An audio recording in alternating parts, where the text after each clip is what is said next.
Hey, Pillow Void, what's up? How did your ham radio test go?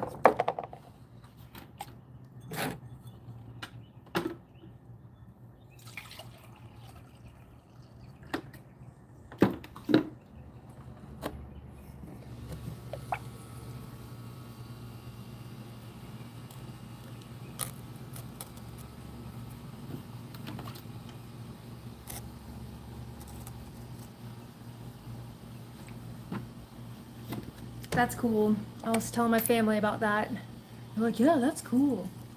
Told the hubs about it too, and he was like, what did he say? He was like, I could see myself getting into that. I'm doing good. I'm doing good.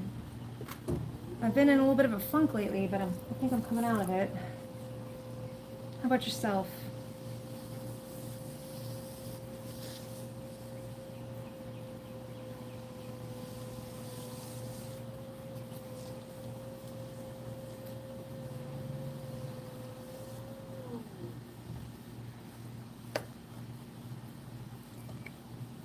I don't have all my tools though.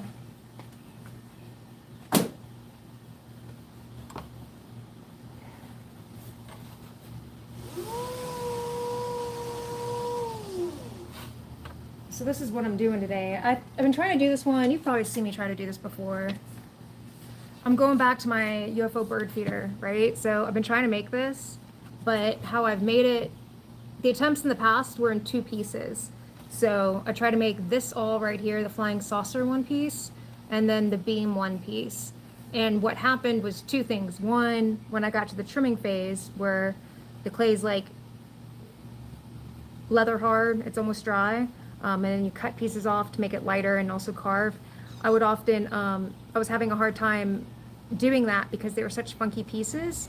It was hard to find a way to trim them where they wouldn't fall apart, or like there'd be pressure.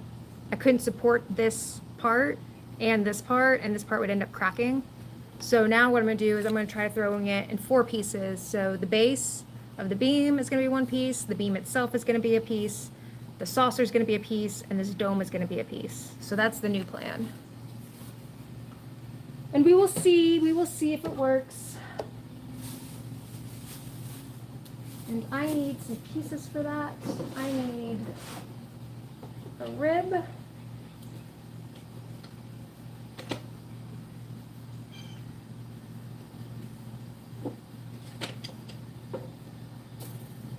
I use this rib. I got this one, but this one needs to be sanded. I think I need to get a different rib. Give me a sec, I'm gonna see if I have it. Ooh, I need this. And I need this. These two pieces. Oh, it's right there, the other one I needed. Sweet. So I'm going to start with a small one. Clay's in much better shape today. It may even actually be too soft, but we'll see.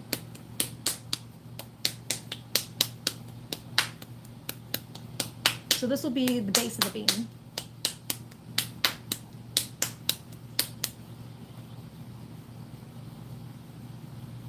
Yeah, exactly. That was part of the issue, so individual pieces, we'll see how that works.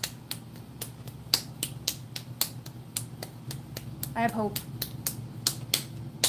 I mean, this whole thing may end up being too heavy even to hang. It may end up just being like a sculpture. We'll see.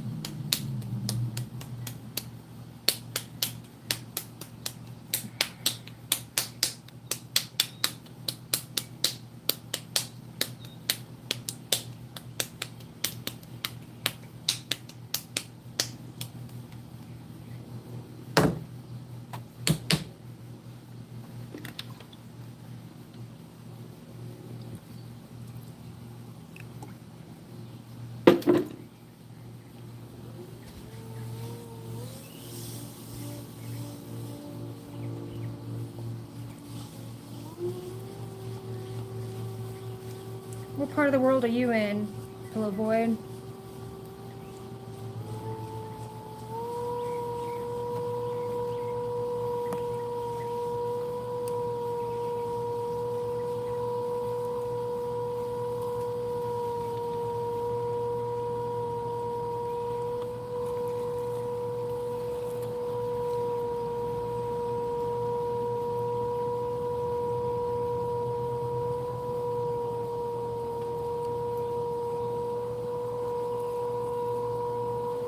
Well, that's cool.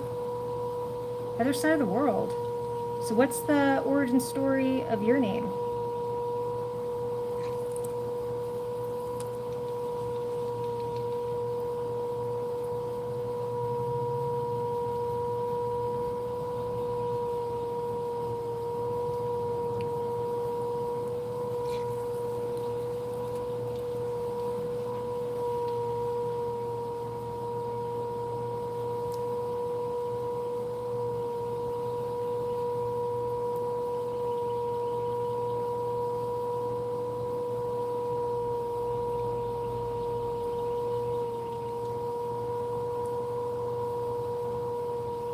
Biga says hi. Well, that's a cool one. Alright, so this is gonna be the base, so I need to flatten it out.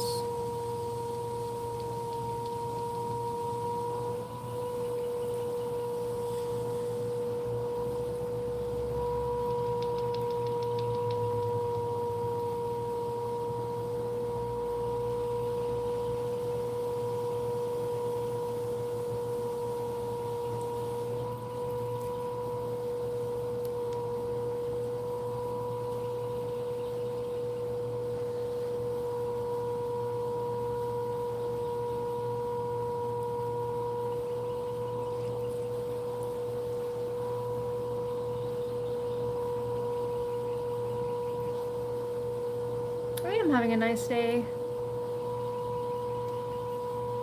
Chemical engineering. I sucked at chemistry. Way too much memorization.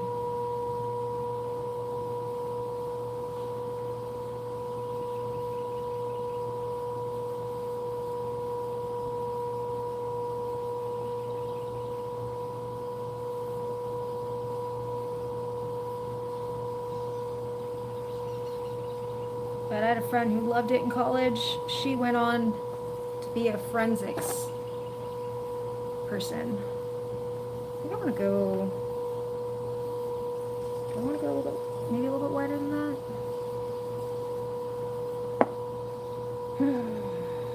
But I want to have a lip on it.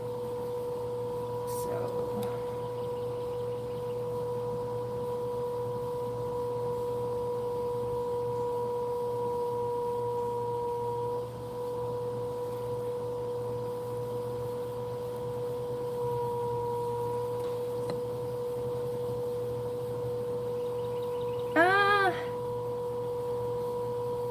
I liked physics because I like math, but where I sucked at was remembering the bonds because you still have to like memorize all the different, electrons and what can bond with what.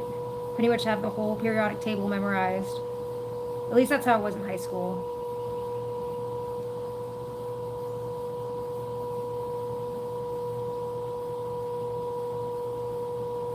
What made you want to study that?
What's NRC can?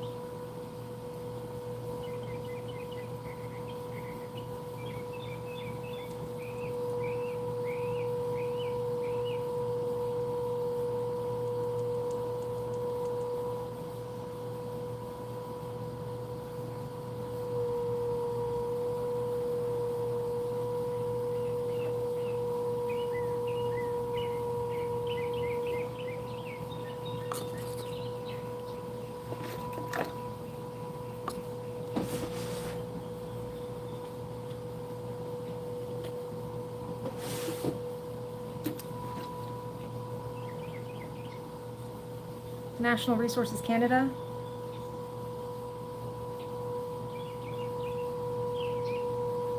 Oh, so does that, I know Canada's like a lot of oil refinery, oil processing. Like I know that the US sends their crude up there.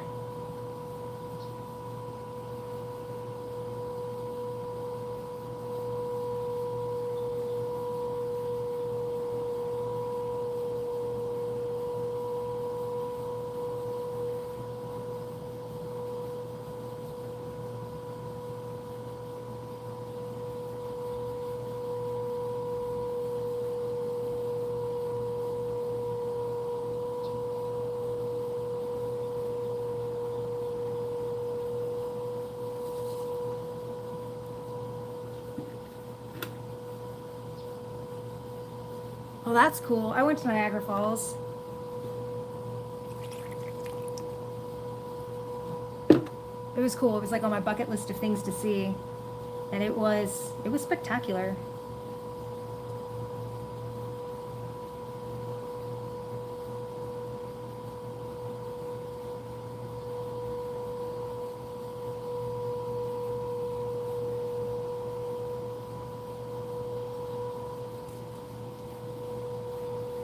It's kind of funny. So when we crossed the border, the experience going across into Canada was so different than coming back. When we were going across, like the Canadian Border Patrol was like, "Oh, hey, how are you guys doing? Yeah, good day. Yeah, yeah. What you doing today? You going to Canada? Okay. What you going over here for? Oh, yeah." And I was answering the questions. I thought the guy was just being friendly. And then he's like, "Yeah, so where you staying?" And I was like, "Oh, we're staying in a little bed and breakfast. What's the name of it?" And I was like, "Oh, he's getting a little personal now." I was like, and then it hit me. I was like, "Oh, he's doing his job. He's not being friendly. He's being friendly at doing his job." And then coming back across, like stateside, no smiles, nothing, big gun in your face. "Do you have any drugs?" "No." "Did we do something wrong?" I liked it. And it was beautiful. It was really beautiful.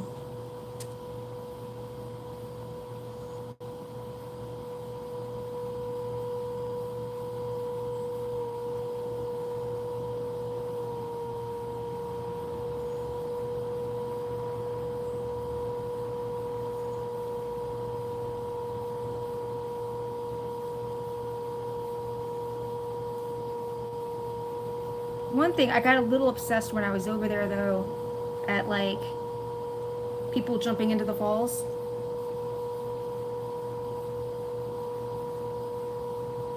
Yeah, I'd always heard that Canadians were friendly, and I mean, that was my experience, especially for like being in a tourist area. I mean, I'm sure you can never generalize an entire people that way. You know, of course, life's not really like that. But I was impressed because I'm from a tourist area. You get tired of tourists, even if they are your, you know, economy and they're your, like where I lived, that was all there was there was tourism. And you still get tired of them, you know, and people can still get, you know, choose not to be nice because you know they're going to be gone. But everyone was super polite and friendly.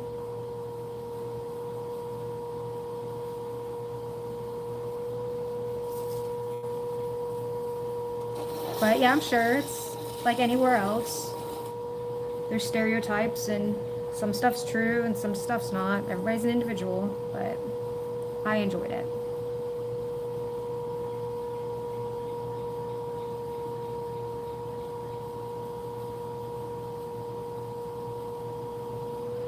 It's beautiful hikes.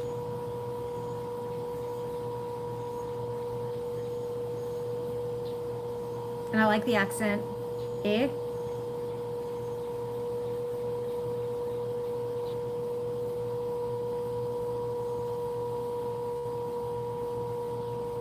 I'm not a fan of the cold though. We were there at the end of the summer, so it was really, really nice, but I don't know what to do with actual cold weather. Actual cold weather, I get a little panicky.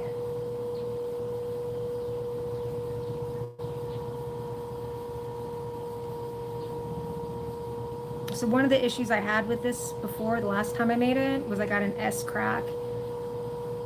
So it's a crack that looks like an S. And those are from not compressing your clay enough.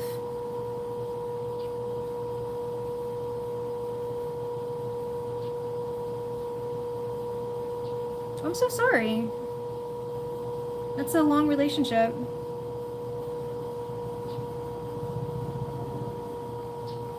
Like, even if the breakup was meant to be, they're still hard.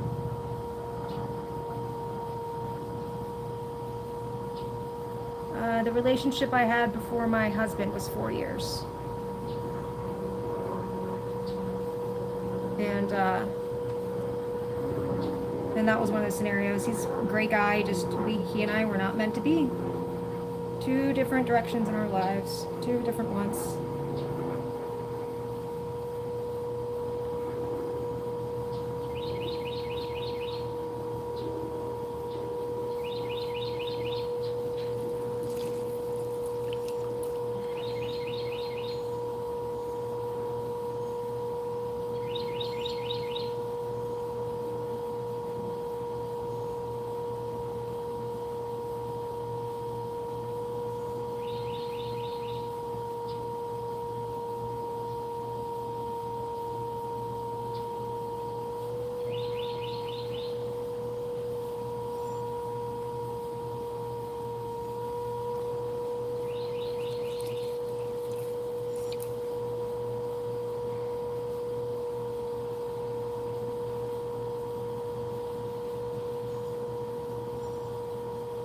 But with every relationship ended, I learned something about myself too. So, good things do come out of him. I have no idea if this is like compressed enough. I need to watch some people make plates in real time. I'm gonna say I hope it is. I do want to turn up the end. So it has a little lip.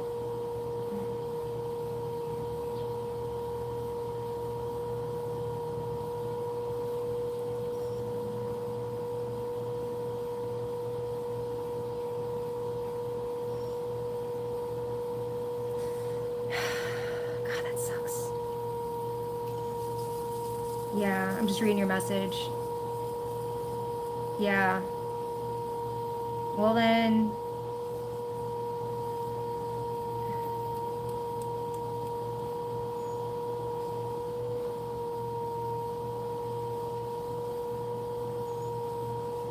Man, it's a hard time to be in relationships too. So much stuff's online.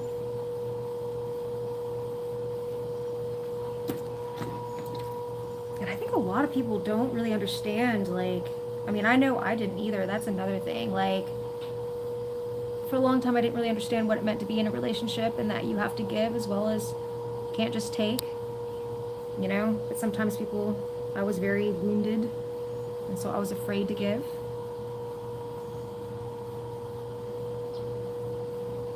Relationships are a lot of work.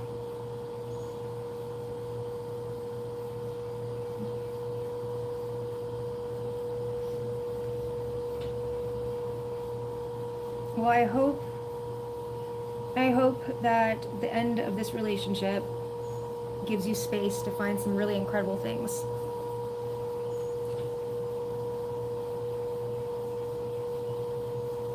Yeah, man, I get it. When I was younger, I was in my 20s, and I had a relationship, and you know, basically the same kind of thing. He was in love with somebody else, and I was just kind of like the stand-in. And it turns out, you know, he was going back to this girl he wasn't actually physically cheating with her, but he was always thinking about her and telling her that he was always thinking about her and going to her and like finding out that, you know, he'd be calling her whenever I wasn't around, that kind of thing. It hurts. And sometimes just that rejection alone, man, it destroyed me. I went through a really bad phase for a long time after that. And It took me a while to get out of it.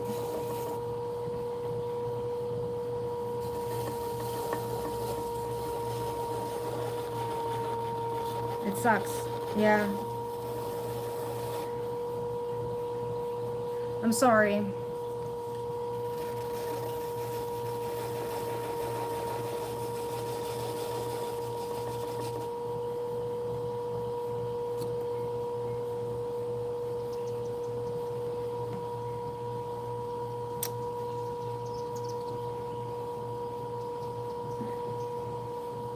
Talking to a friend of hers, like he was a guy, or just some normal talk.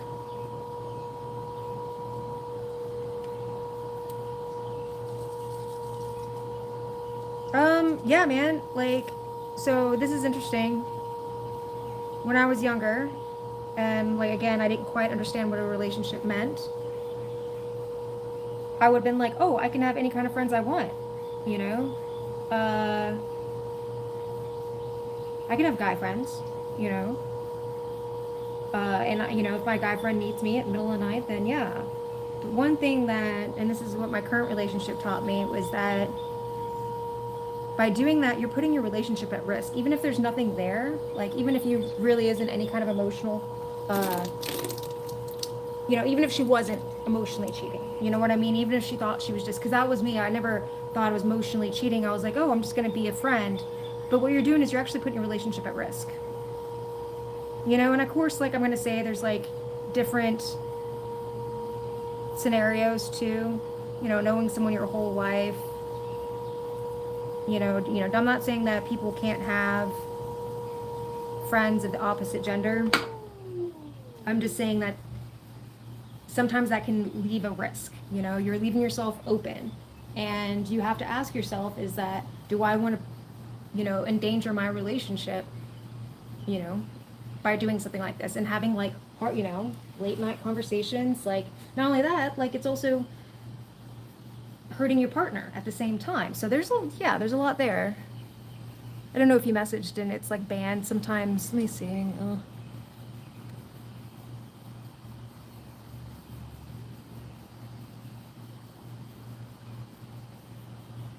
All right, so show. I think I saw it, but he was like saying,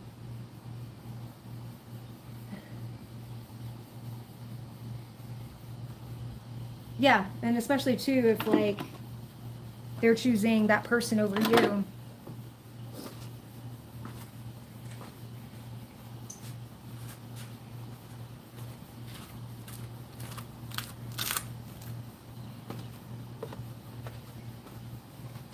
So,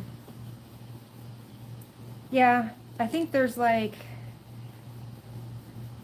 it's just people need to be aware that there is I think sometimes people want to jump the gun and say, oh, he doesn't want me to have guy friends. That's controlling. That's wrong.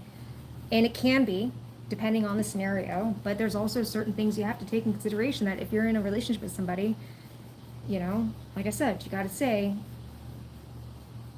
am I turning to a person with emotional, feelings, things that I should be turning to my partner for? And then also, like, what is this relationship having an effect on my partner? So, I mean, it doesn't sound like you had any issues with her having friends, but like when she's staying up midnight talking to this person, yeah.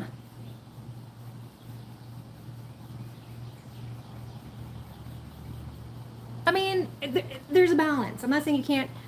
There are times that you have to think about yourself. But there's also things like, are you putting your are you putting someone else before your partner? I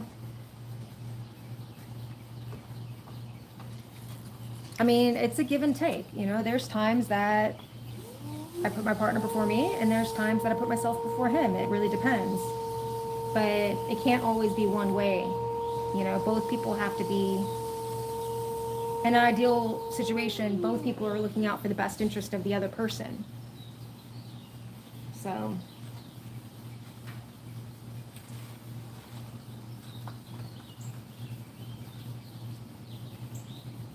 Yeah. But boundaries are important, especially when you communicate boundaries. And if you communicate a boundary and say, hey, man, this makes me uncomfortable that you're talking to this person late at night, you know, when I want to spend time with you.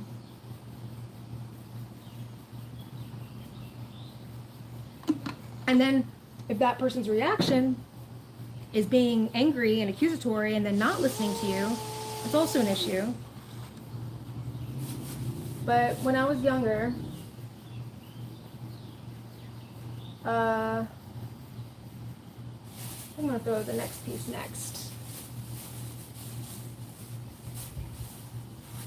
I would have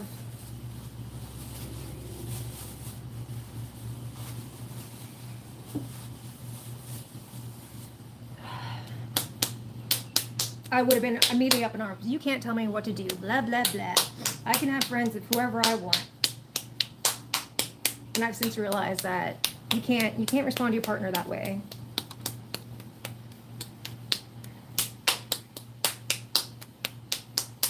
Not when they're just like trying to voice and communicate. And that too, that I've also learned, like, responding in anger doesn't get you anywhere. You gotta be kind.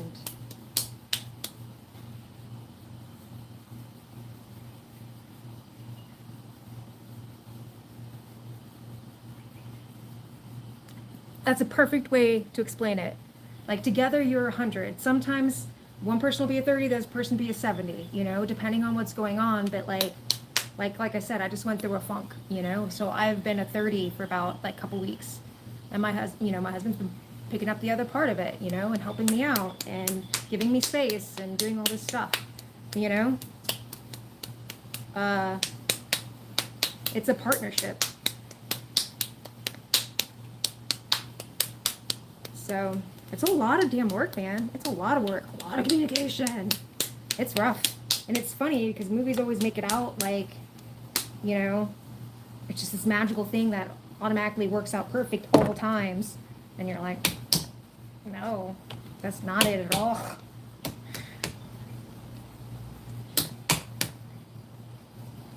It can be way more difficult. Rock fan! Positive vibes to you too, dude. Or dudette.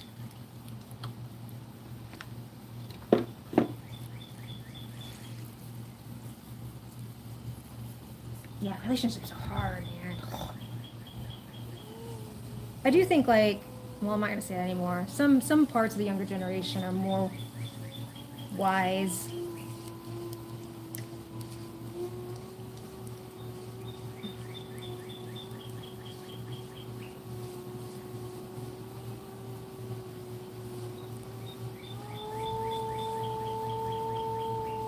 But then some people are still,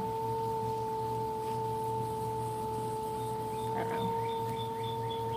Man, so limerence. No. Is it like somehow related to the word liminal?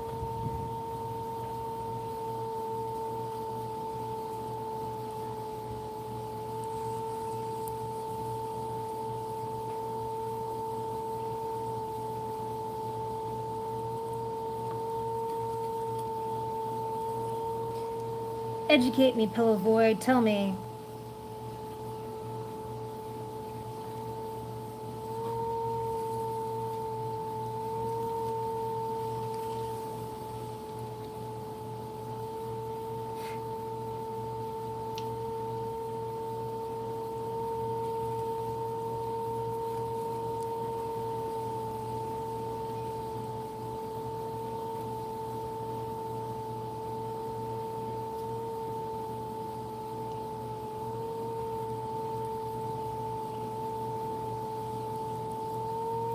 Because I can't Google with muddy hands.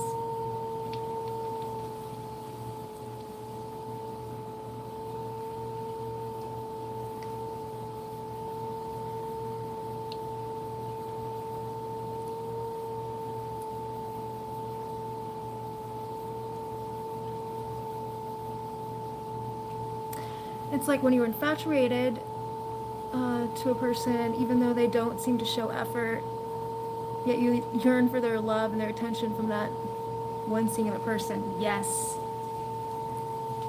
Yes. Pretty much describes all of my relationships until I was 30.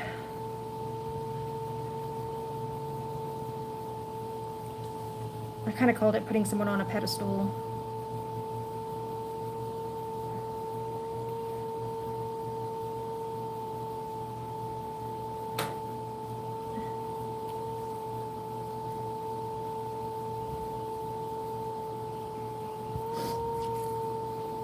Is that how you would describe that relationship?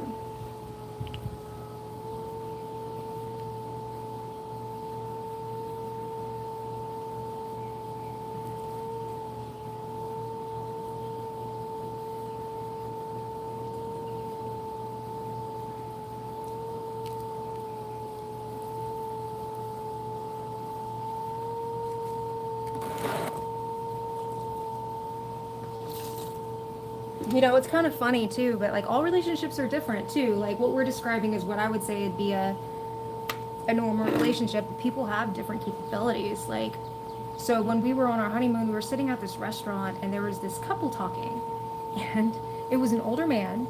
And at first I thought it was like a grandfather with his granddaughter, because she was talking about moving and whether or not he would be okay with that. And then later, like I realized through the conversation that no, this was like a sugar mama kind of, or sugar daddy kind of situation. And like this conversation was going to like, I couldn't even concentrate on like any conversation Sean and I were having, because I was like, I have to listen to this. This is too interesting.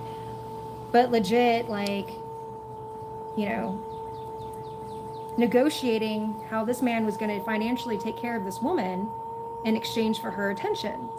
And like he was going to buy her, you know, they were talking about him buying her house and what the rules would be for that.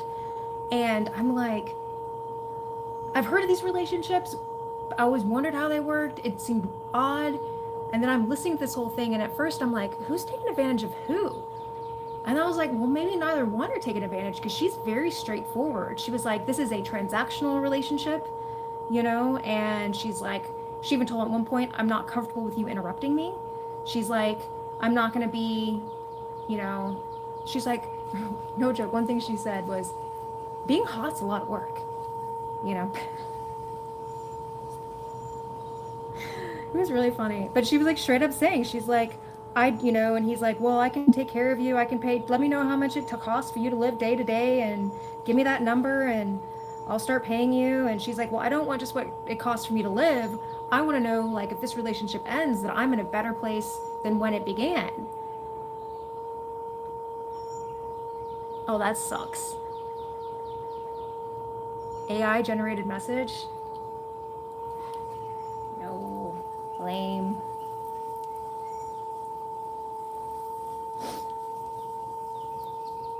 But anyway, long story short, I decided that neither of them were taking advantage of each other, and that it was very open, like very clear about what kind of relationship that was. And it was just different. And I was like, why would somebody want that? But people want different things. That woman wanted a house and be taken care of. So, yeah. So, I mean, and it sucks. It sucks that sometimes people don't know what they want until they're in a relationship, and then they're like, oh, I don't want this. And I can say I'm definitely that person.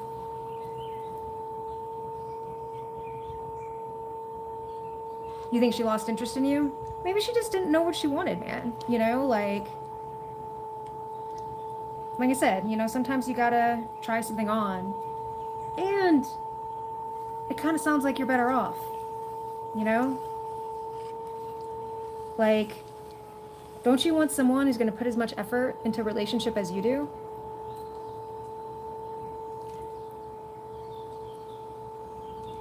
You know, like, I have to say, like,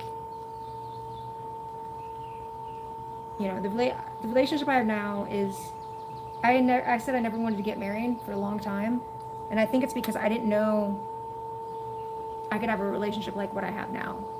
You know, like, I look at him and I can feel the love. I can feel him beaming that love back at me. And I honestly didn't know that was possible. I hadn't met anybody like that. So I was very pessimistic about love until it kind of just found me.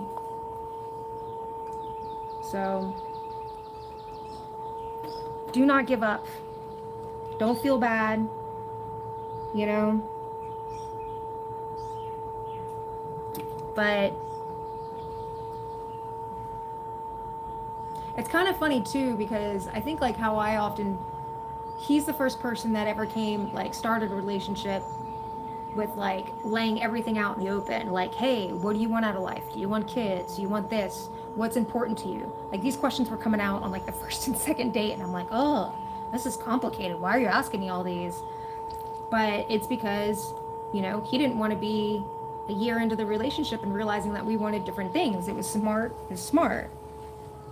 And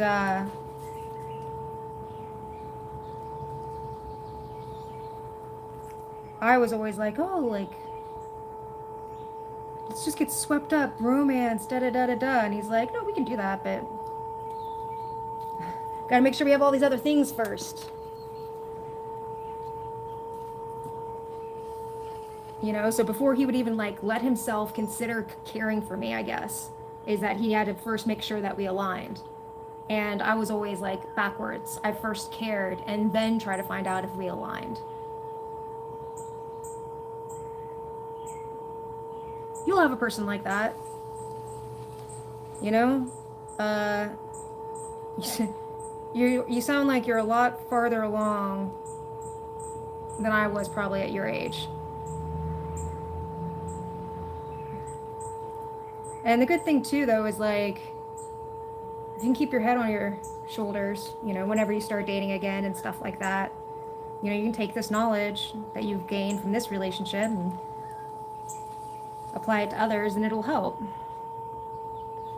But maybe you'll be the person that has to teach somebody what it means to be in a loving, open, honest, giving relationship. You know, like I said, I kind of had to learn that from my husband, and it all worked out. Oh God, you're so young. You're so young. You're just getting your brain, man. You're not even all the way developed. So you're doing good. You're doing excellent. If that's already where your mind is, that was your first relationship too? You're fine. You'll get there.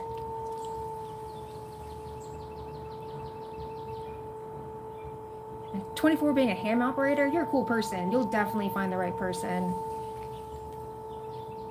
Just don't sell yourself short. Don't let the loneliness like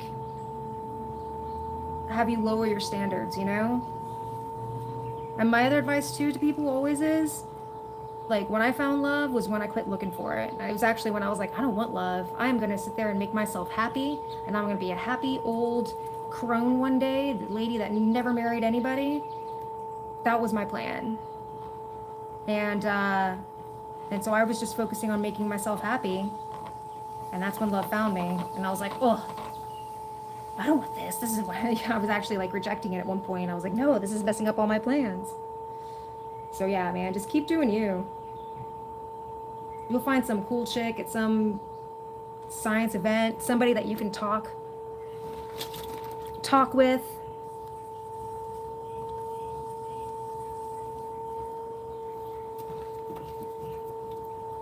How old was I? I was 33 when Sean and I met. What am I making? I'm making the beam. Okay.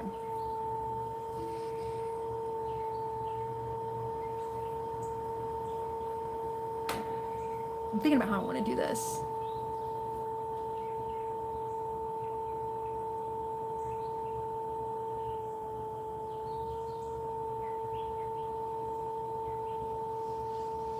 I think I'm gonna make it open on the bottom. Oh, that's definitely natural. It's natural of every relationship. Just rejection alone is gonna make you feel that way. You know, rejection sucks. And I don't take it well. I'm serious. Like that guy that like pretty much dumped me for another girl. And this was a girl that cheated on him. cheated on him and got pregnant with another guy. And he was like still chasing after her. Like, that's a punch to the gut, you know? And I think part of my rejection with all of that was not even so much about him, like upset, it was just being about being rejected in general. Because when you're rejected, that's when you start feeling like, oh, yeah, exactly, I'm not good enough. Why am I not good enough? What did I do wrong? You know? And that's not, that's not how it works, One person isn't going to make everybody happy. You just got to find the person that fits you.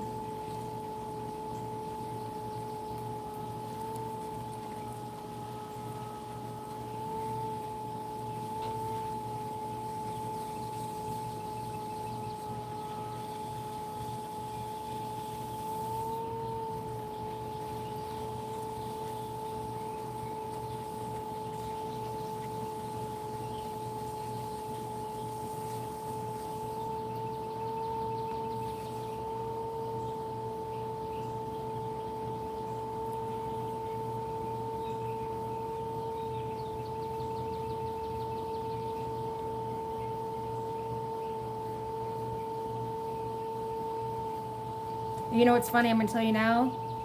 Not having lavish ambitions sometimes can like make it harder to find somebody because I never, that was another thing. I didn't have lavish ambitions. I don't care what a person drives or how much money they make. Like what's that to anything?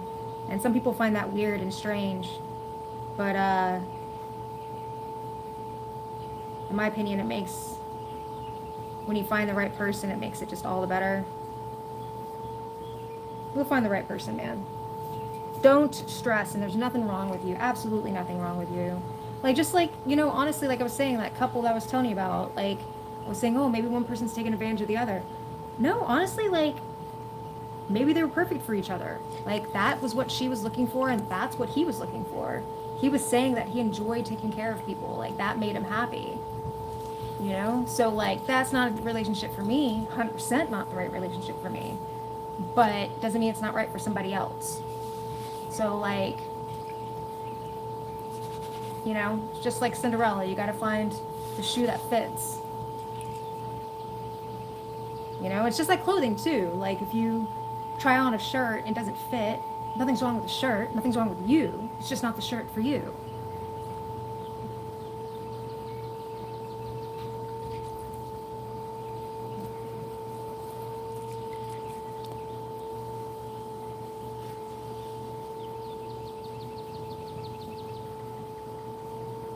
Think about how I should do this. I want it open on the bottom. I think I need to pull this back.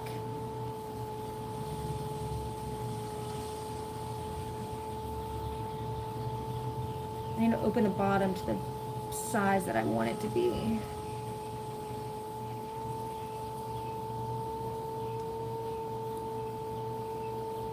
No problem, man. I enjoy talking to people. I also enjoy talking to young people because I was lost. I love my parents. They did the best they could, but there was a lot of fighting. There was a lot of I didn't have a lot of, until my stepdad came along, I didn't have a lot of positive relationships as examples. And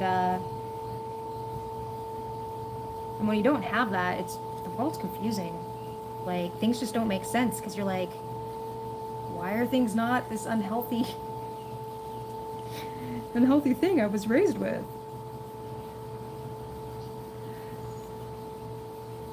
But you'll get there.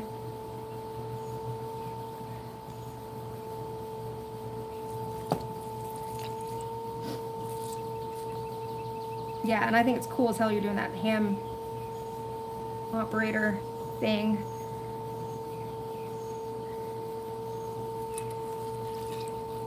I like interesting people who attack have interesting hobbies, aren't afraid of being the weird kid.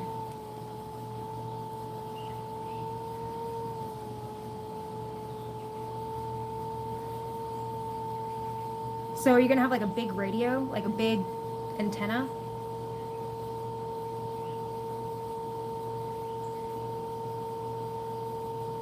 Yeah, it's gonna taper as I go up.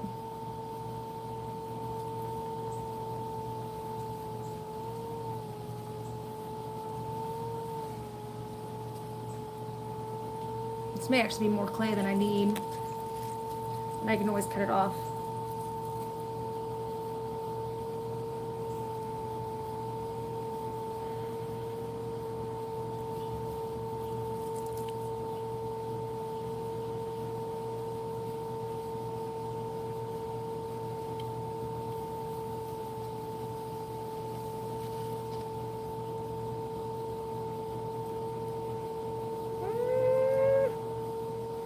Not how we planned it.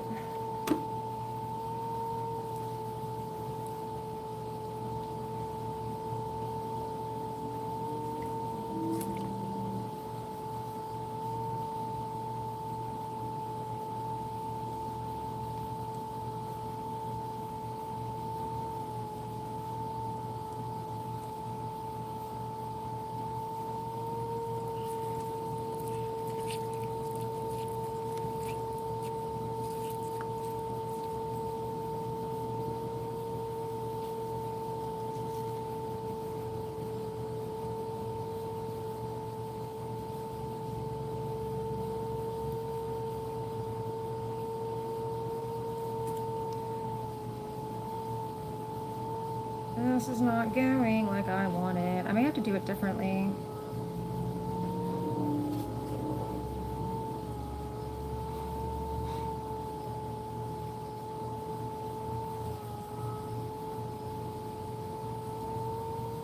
Let's try spinning it, slow it down a bit. Maybe I opened it up too big. I'm trying to make it work just to get one off, but I'm thinking I maybe opened it up too big.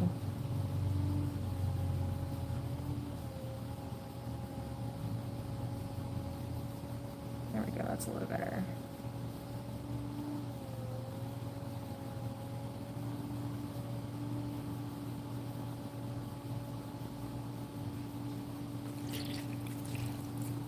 Do they have like you gonna join like or if you're not already a part of one, but like a group? Don't they have groups that get together and do that?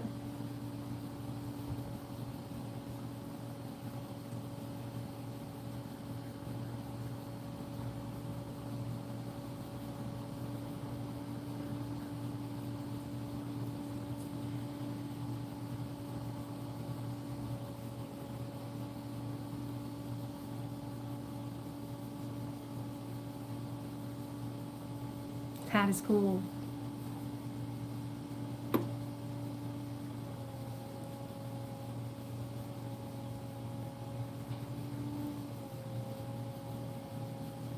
I'm very interested in the things that are flying around up above us.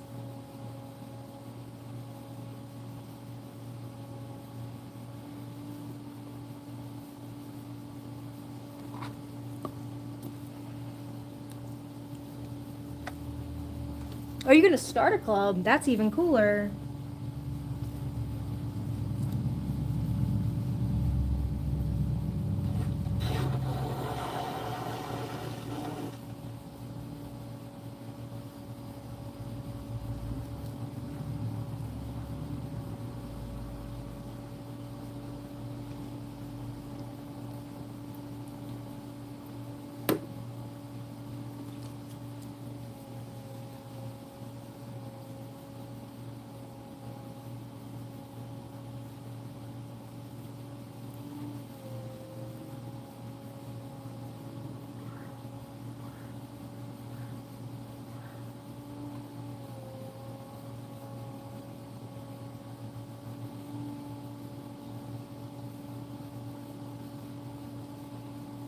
This is not looking how I want it to look.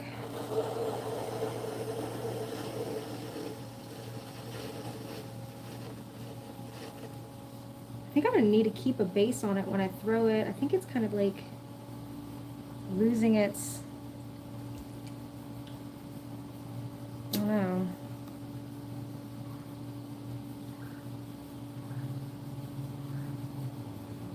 Yeah, I don't even live in that big of a town, and we've got bad light pollution. I grew up in the middle of nowhere, and we had beautiful stars, man. I took it for granted, and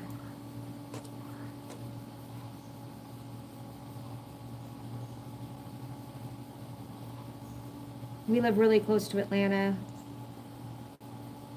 which can mess things up too. This is not the shape I want it to be.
Really?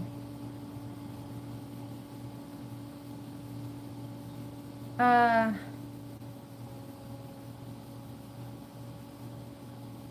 Mass hysteria, man. Interesting.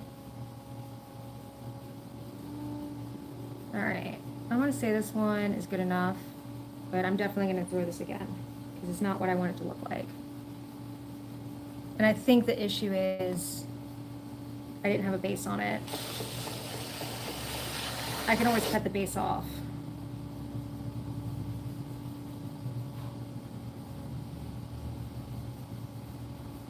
I say I'm done with it, and then I start messing with it again. And I made it worse, so I need to stop.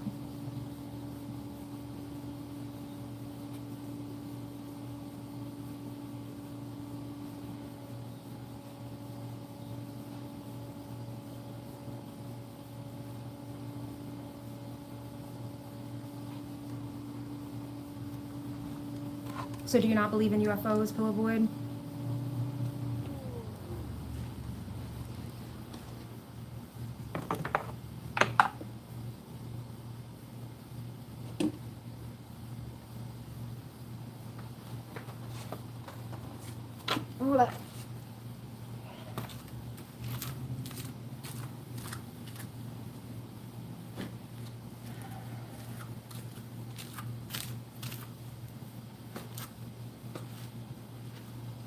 And I think I'm going to throw the whole thing before redoing that.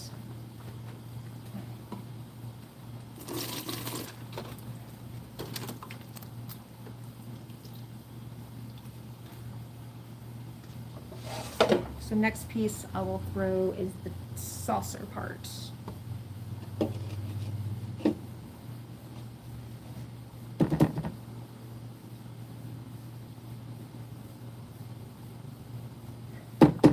But you don't think here? You don't think here yet?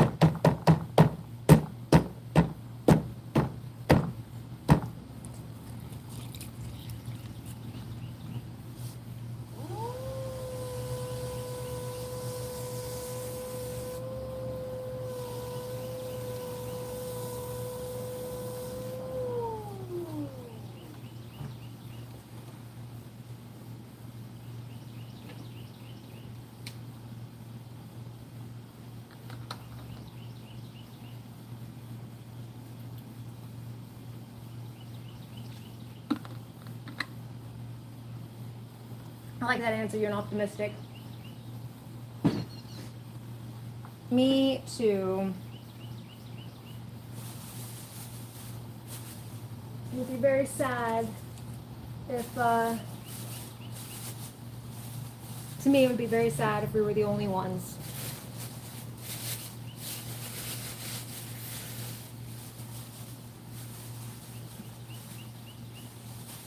Oh, gosh, my hand.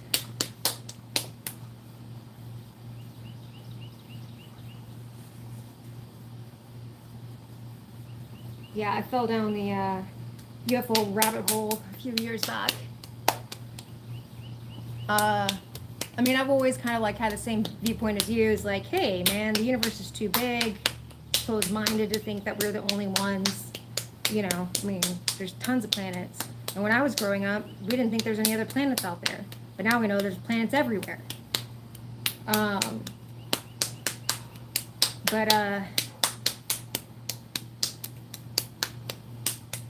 I didn't like really look into anything until I think it was like 2020 when the government, the U.S. government came out and they talked about, they said, yeah, the Tic Tac actually happened. Have you ever read about that, the Tic Tac UFO? They had 2 UFO cases that they released.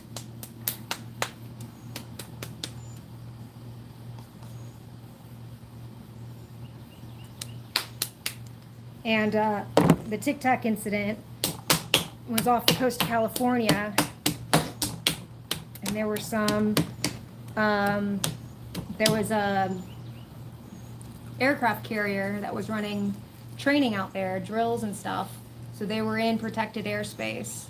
And they kept on, I think they kept on, at first I think they were picking something up on their radar. And so some pilots got sent out to go investigate. And one of them was a captain, David Fravor. And they see this thing, and it looks like a Tic Tac. It's flying down. Oh, you've heard it? Well, I'm still going to tell the story. You know, it's flying down, and you can correct me if I have any of my facts wrong and stuff, but they got 2 fighter jets flying, and they look down, and they see it down below, and it's flying fast, and they said it was moving in a way that didn't make sense. Like, we don't have vehicles that can turn like that without any kind of, like, how they explained a fighter jet takes, like, the width of, like, Oklahoma or something like that to make a 90-degree turn. And these were literally just ping-ponging. That's how he described it. And then, so he flies down, and then another jet stays up here, so they have 2 points of reference. He flies down, and then as he goes down, it starts spiraling up. And he said, in his professional opinion, it was engaging him. Like, it was mimicking his maneuvers. And then it just, poof, like, disappears. And then they pick it up several miles away at a different location. And so they have some radar of it and stuff like that. And it was like the first time the government said, we don't know what this is. And they admitted it. And then I kind of fell down a rabbit hole.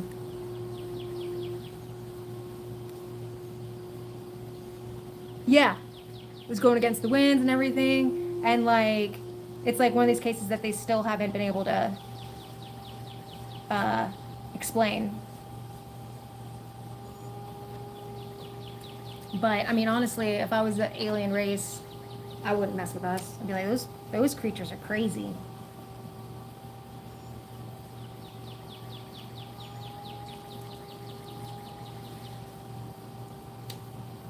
So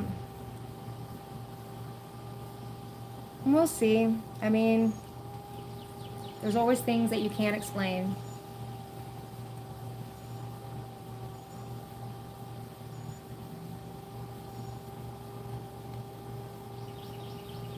I just think it'd be cool to see people actually like studying this and trying to figure it out rather than just being like, oh, that's some conspiracy crap.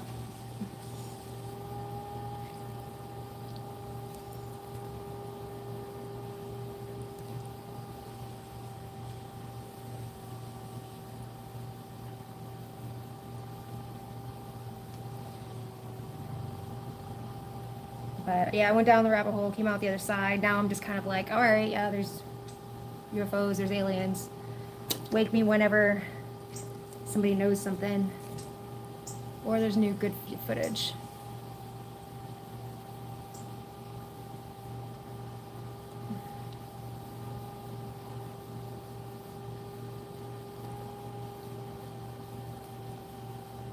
But it's funny, I've slowly been converting people in my life to UFO people. Like my sister was like, I don't even talk about it. she didn't even want to talk about it. It just gave her the creeps, made her uncomfortable. And then like I kept talking about it, my husband kept talking about it, and my stepdad was talking about it. And so when my stepdad started talking about it, she's like, okay, well maybe I'll look into it a little bit. And now she's like a huge UFO person. Like she follows it more than I do at this point because I got bored. I was like, well, nothing's happening. Yes, and then there were some crazy UFO conspiracies. That's the funny thing too. Like that's why I want somebody to study it, because there's all these people that go out there and they just say these random like crazy things with like no evidence, no nothing, and they're like, well, this is how it is. There's reptiles and there's this and there's that and this is a prison planet and da da da da da and da da da da. And I'm like, y'all aren't helping us.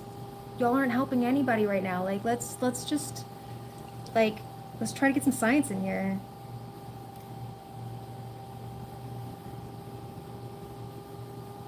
Like there's that one scientist that she was studying I think she's like an astrophysicist or something. She was studying the stars and she pulled out she wasn't even studying UFOs. She was I don't remember what she was studying. She was working on a different paper. But she ended up comparing some like I'm gonna use the wrong word for it, star charts, but like photographs of the skies from the I think it was like the 50s before we had any satellites, and she compared those to today, and there were like extra stars, there's like extra lights in these photographs, and like you can't explain, like people can't explain what that is. Like what are these extra lights in the sky? Like they weren't satellites because we didn't have any satellites up there yet, so what were they? um but again, like all the studying that's been done, it just leaves more questions. Like we have no actual answers. I think that's part of the reason why I find it so interesting.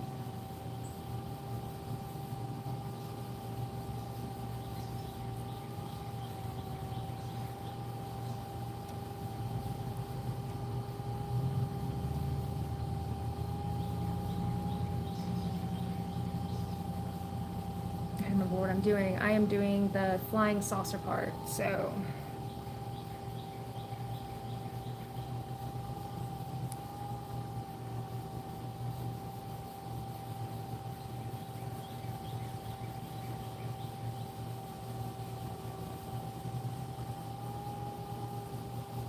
This needs to be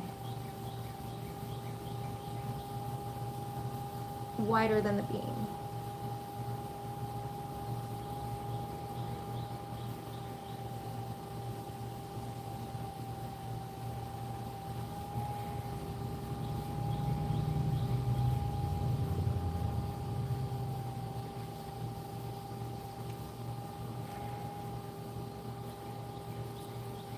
So did you get into the ham radio stuff before or after the breakup?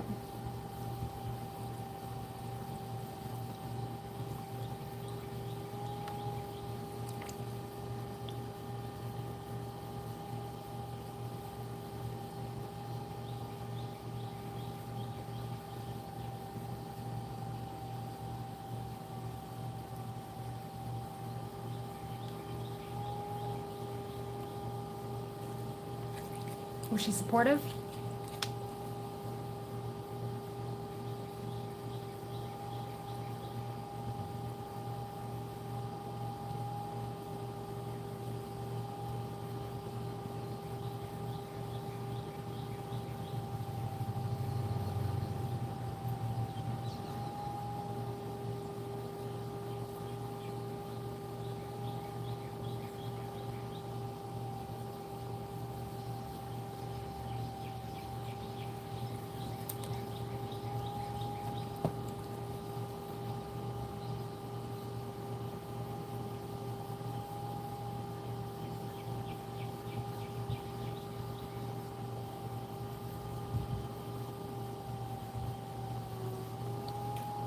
I'm losing a lot of clay on this.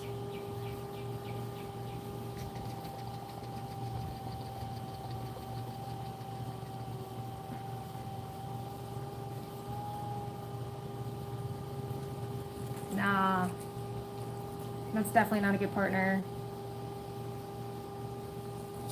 So my other half, he is a computer programmer. And we're different. He and I are different types of smarts. He's very a math, science, smart guy. More of a word smart person. So like, and I don't program at all. So sometimes he gets into these things and I have no idea what's going on. Like he was like for a while he was making this random number generator, and he just tickled him pink, man. He was just so thrilled with it. He spent like a week on it, and I mean he was just loving it. I had no idea what he was talking about it, but I absolutely loved to see him having fun. So I liked him talking about it to me because like even though I didn't really get it, like it was fun to see him having fun because I love him, you know? So like not understanding something or finding it boring, like that's a red flag. But now you know that. Now you were in that relationship. You learned that from that, relationship. And now you know the things that you want more of or you want out of the relationship.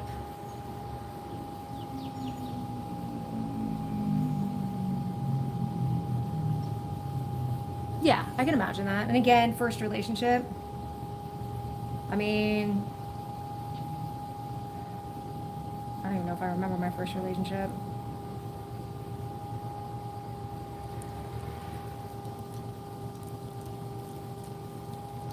At that point, you're just imitating really like what you've seen. You don't really know. I mean, maybe not everybody. That's what I was doing. I was imitating what I had seen. I didn't really understand. And a lot of it was just like, oh, this person likes me. That feels nice. I like being liked. And not even asking yourself, is this the right person to be liking me? Is this who I want to be liking me?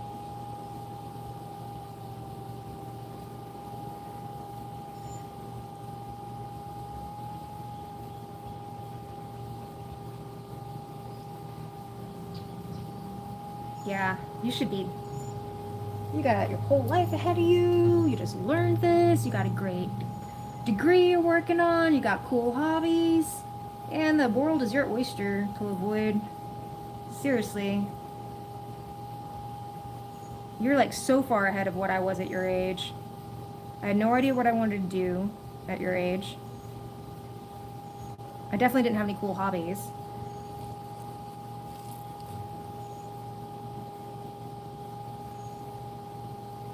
I was still kind of doing what I thought everybody wanted me to do. That's what I thought I had to do. I finally learned just chase what makes me happy. But that took me some time.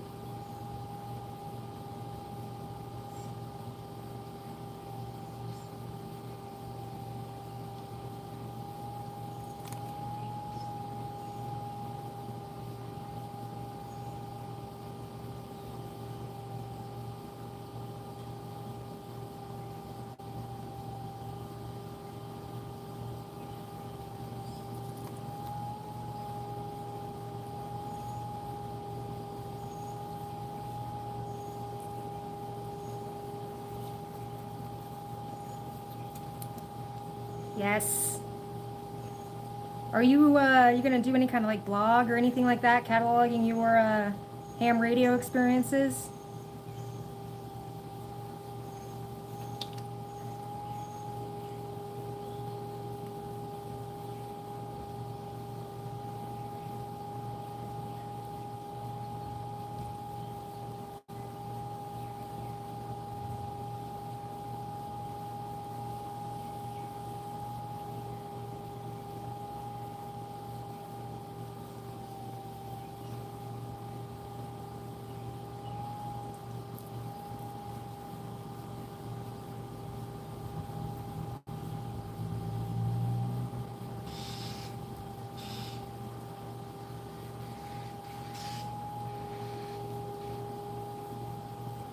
Man, if you do that, share it with me sometime. I would enjoy following that.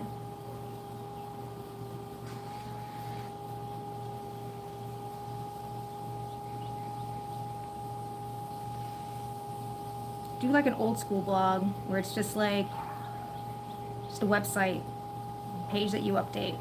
Make it a journal. I mean, don't do whatever you want.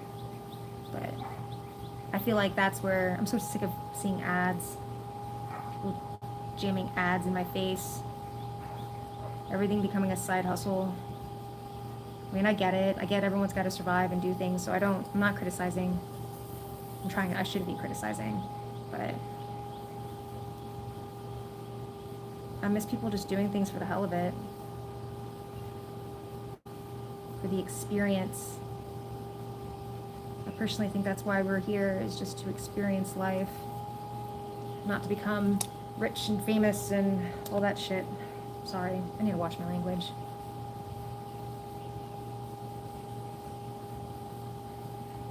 So what got you into programming?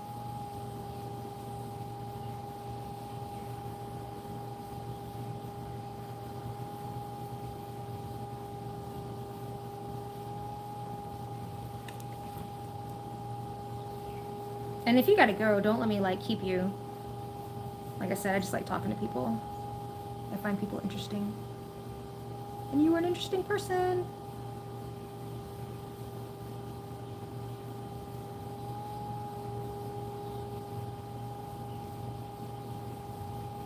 %. And I think part of that reason too, though, is that a lot of people need money. You know what I mean? Like, there's a huge inequality issue in this world. And so a lot of people are, you know, just a single job doesn't do it anymore. Or there are no jobs available, so people just trying to survive. But at the same time, like, that kind of starts taking over.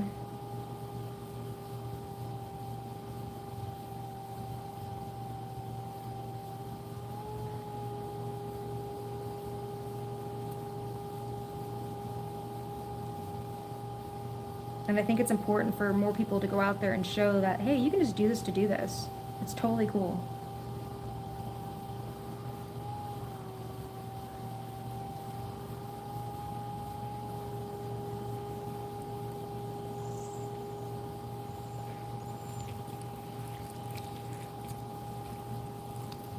Hello, Jugnu. Oh, so do you get into like hardware and stuff like that too?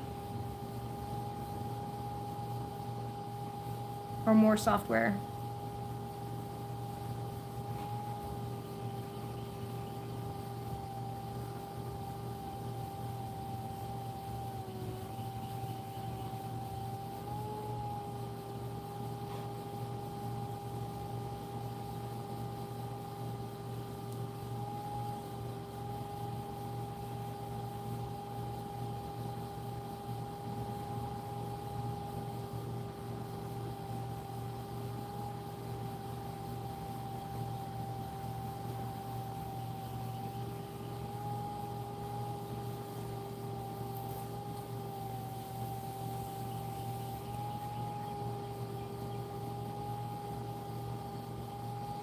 I'm trying to make this even bigger. This little hole here. Oh, no way! That's so cool! Battle bots.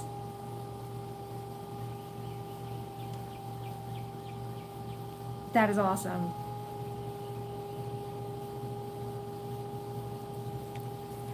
Battle bots are cool, man. I feel like we should be watching battle bots instead of people fight. But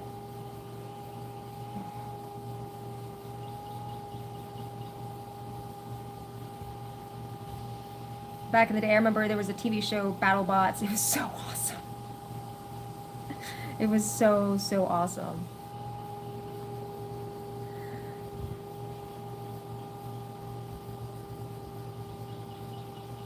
There's gotta be. I'm sure there's a whole community out there. I gotta go find it.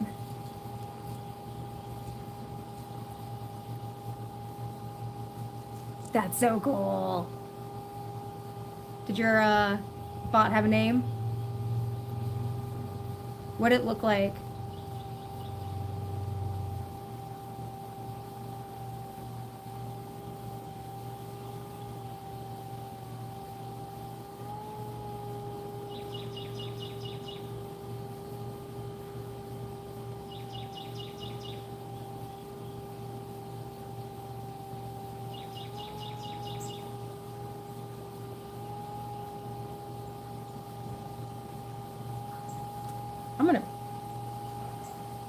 find that channel. I'm gonna start watching it.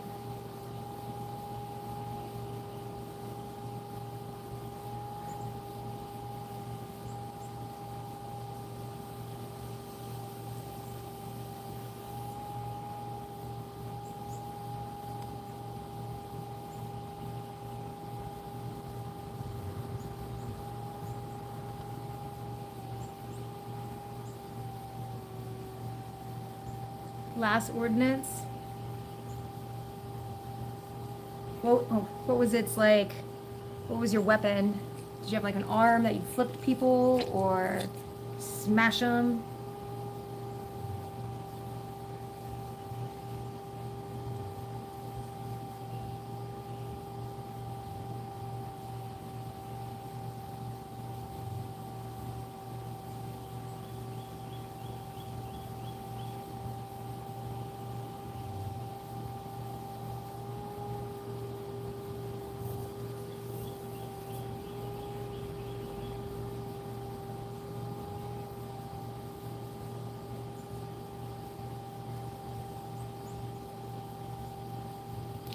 And look menacing.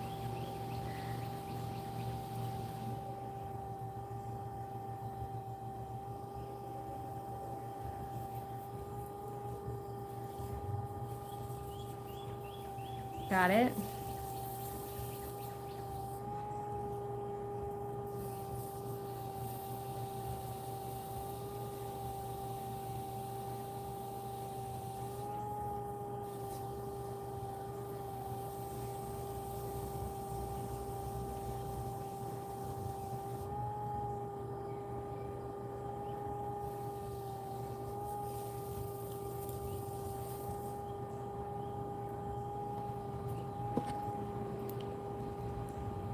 Yeah.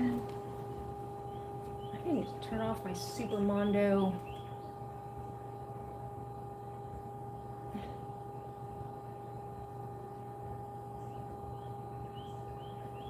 My Super Mondo strong filter or whatever. Auto mod.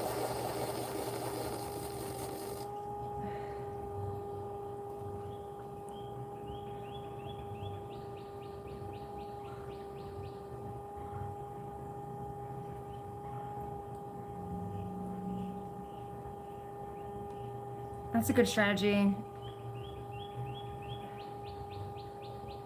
Flipping, I feel like flipping was always the way to go. Not always, maybe, but it's a very effective way.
All right, so is that a rocket that runs on sugar? Or is it a rocket that was made out of sugar?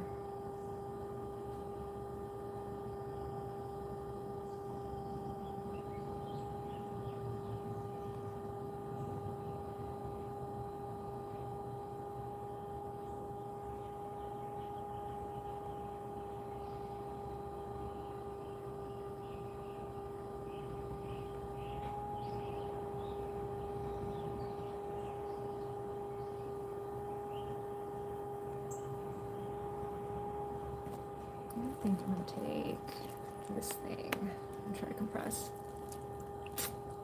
That's cool. That's really cool.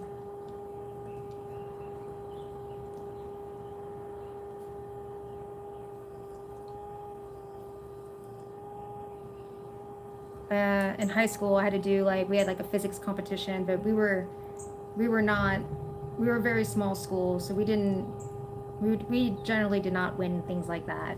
We were good in sports, but anyways, let's see, we had like a mousetrap car, and then I built a mousetrap car. It ran, but it didn't go straight. And so whenever we raced, mine went and then almost made like a U-turn. It was pretty funny. And then what was the other parts? There was a rubber band like glider plane. That was part of it.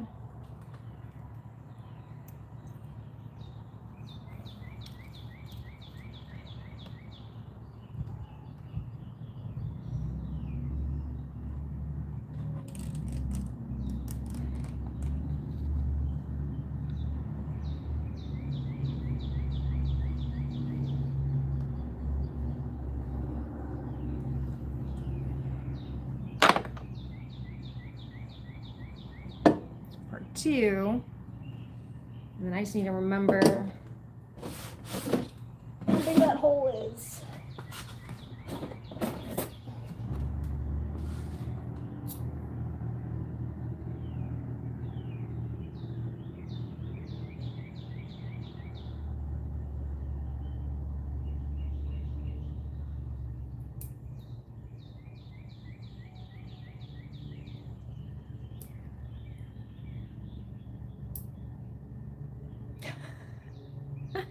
Carbide lemon exploded. That's the cool part about science. Sometimes things explode.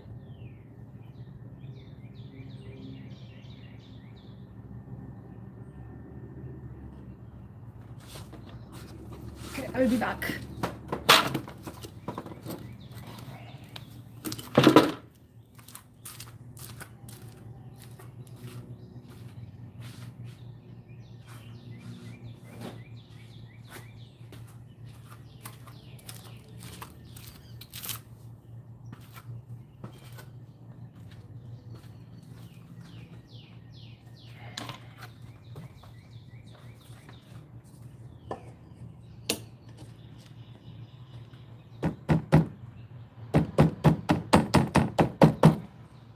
This stuff is so cool.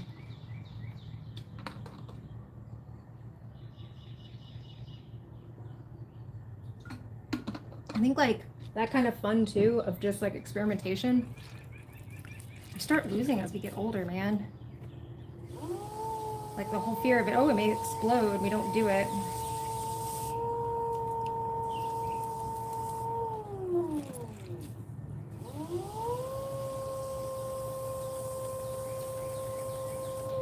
So what was the catalyst of you getting into the ham radio thing? Like, I mean, I know you want to talk to ISS, but like, how did you find out about it? And then what made you want to like make an attempt?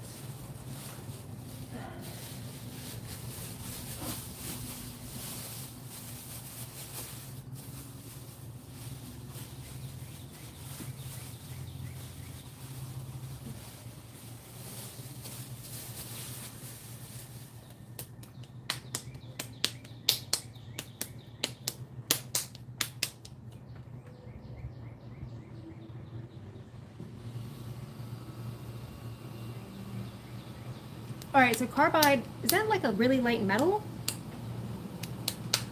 What is that? Because I know I've heard of it. Is it like a light, strong?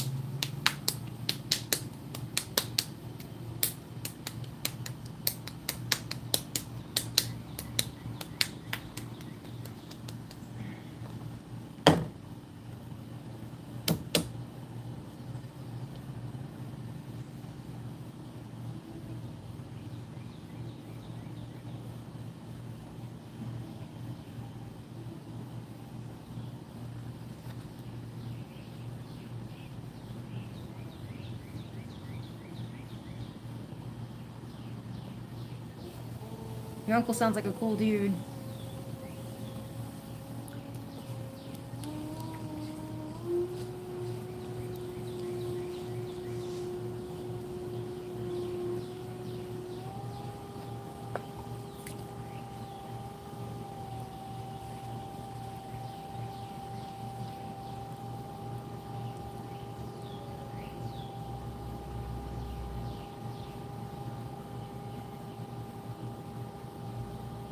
It's used by miners for fuels for the headlamps.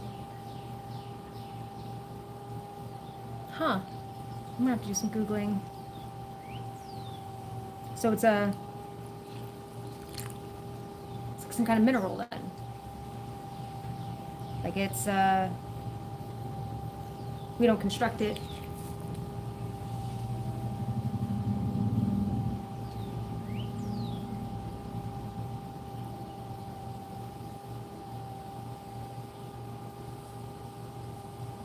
That's the kind of aunt I want to be, or try to be, for my niece and nephew. Like, they want to try something, all right, let's figure this out. My nephew wanted to try D&D. I'd played D&D, like, I did one campaign with some friends once. And I was like, all right, I'll figure this out. And I figured it out. I did one session for his friends a couple years ago. And then they just took off with it from there. And he's still doing it, and I'm so damn proud of him.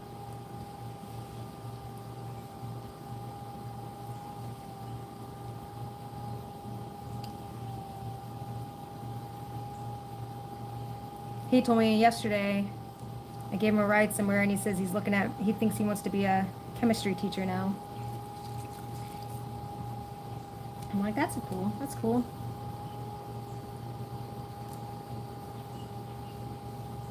Huh. That's cool. Science is cool.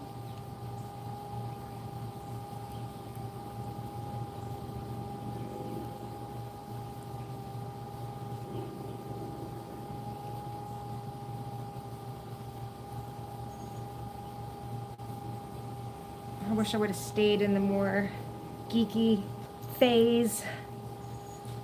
I went to college and got distracted by other things.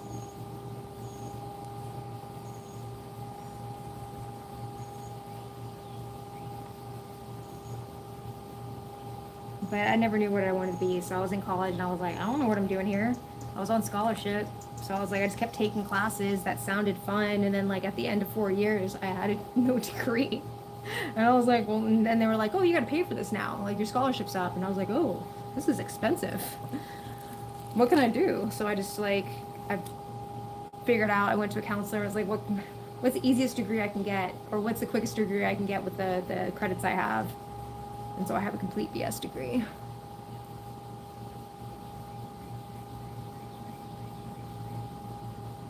Oh, it's never too late to learn new stuff, for sure. And I still learn, like I'm a self learner. I've taught myself a lot. Even sciencey stuff. I taught myself to grow mushrooms, which is actually really complicated. It's not like just growing plants, which growing plants can also be complicated. Taught myself a lot of the wheel. I took one course, like an intro course, and that was it.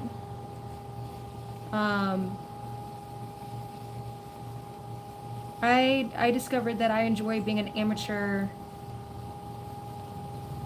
anything. Like, I've learned that that's my path. Like, some people, I used to beat myself up about it, thinking, oh, I have to be, like, success is becoming an expert in something, like finding a field and diving deep.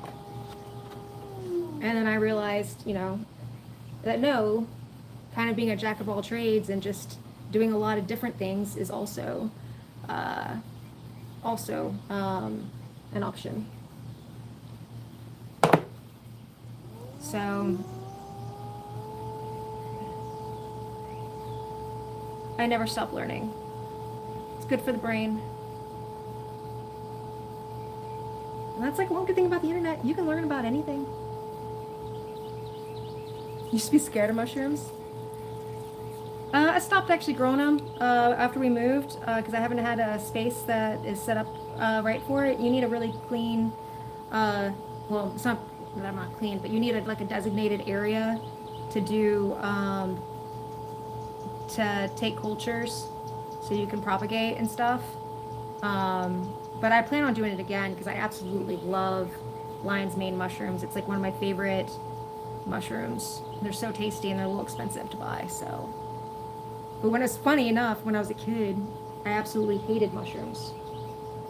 I thought they were gross.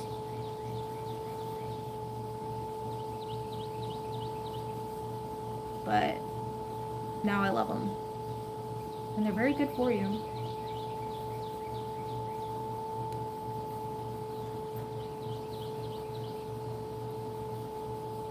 Yeah, I had even made like what's called a Martha. It's basically like a humidity controlled environment. So I had this tank, I had this big bucket that had,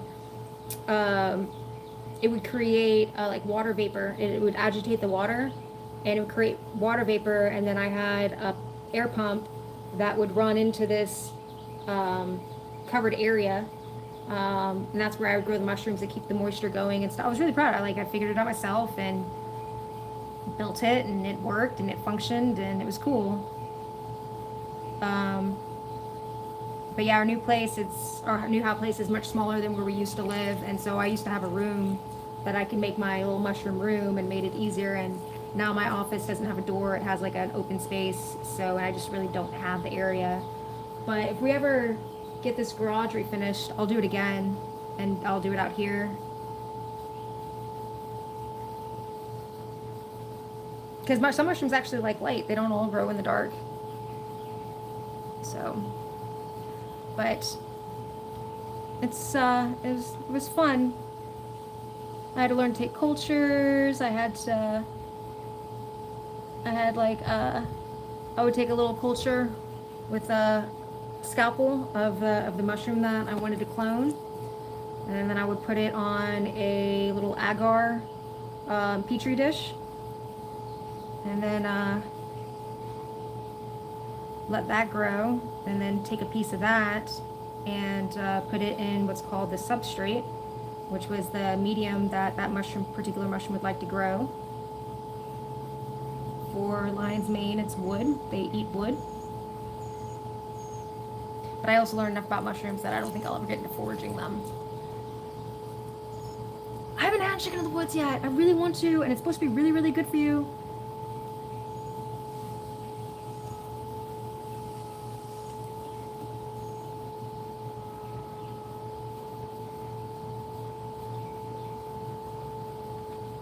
My brother-in-law, he got into it too, and he's done some foraging. I mean, really, I just have I'm a very cautious person in some areas, in some ways. So, I'm not saying that people shouldn't forage mushrooms. Like, if you know what you're doing, you can definitely learn, but I just still not ready to like be like, oh, I'm gonna go do that, to eat that. Because like with mushrooms, you can't just look at them and say, oh, this is this type of mushroom, because the same type of mushroom can have a very different look just depending on where it is, just like people. So you have to make sure that you look at what it's growing on and a bunch of other things, because make sure you don't eat something that's not edible.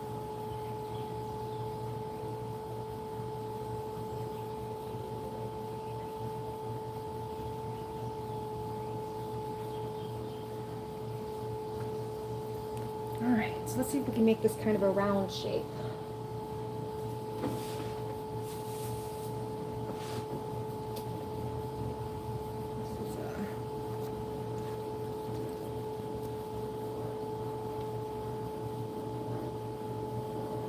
I want to slow it down a little bit.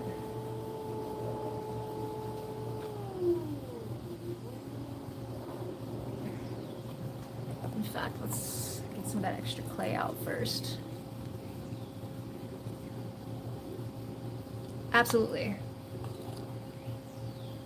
And I was like, oh, I could just grow them. Why forage them? But now that I'm not growing anymore, I'm like, man, I really like some lion's mane. And lion's mane is pretty distinct looking. I don't think it's got any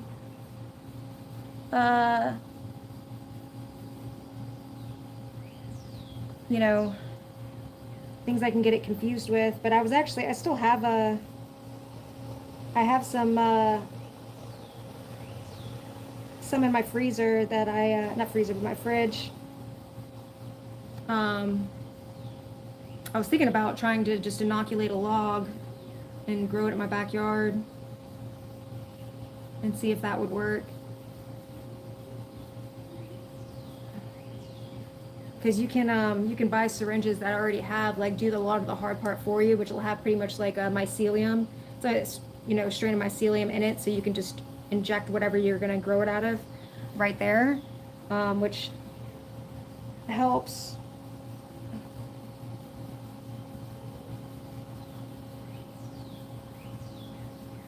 Makes it a lot easier because then you don't have to do cultures and all that other stuff I was talking about. So this has like a lot that's going to be trimmed off on the top. I don't really need to.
Absolute worst about touching it when I shouldn't.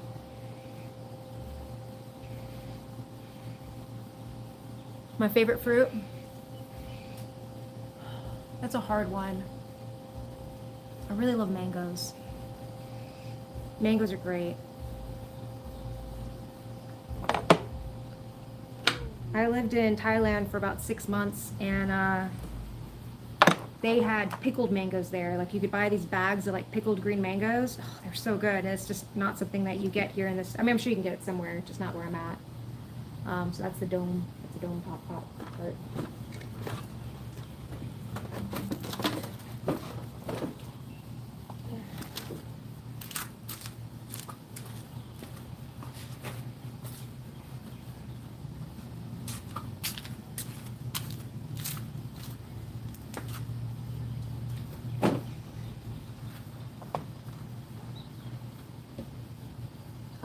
Though I never really eat a lot of it, jackfruit is great because it has so many different like flavors it can have.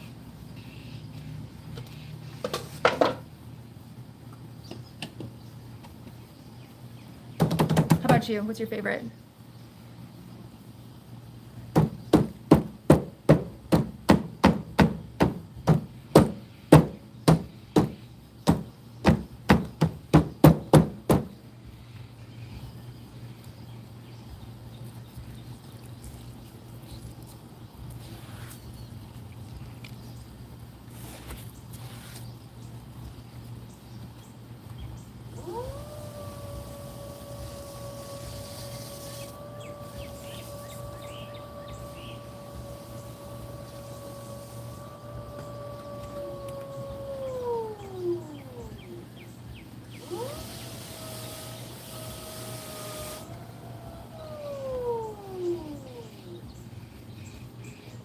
Apples are great. I just recently started making my own applesauce and totally made me look at apples differently. Now apples were always like okay, like I liked an apple, but now I eat apples almost every morning. I eat it with my yogurt. I do my homemade applesauce with yogurt and then some berries. Pineapple's also delicious. You can use it in stir fry. You can cook with it. Pretty awesome.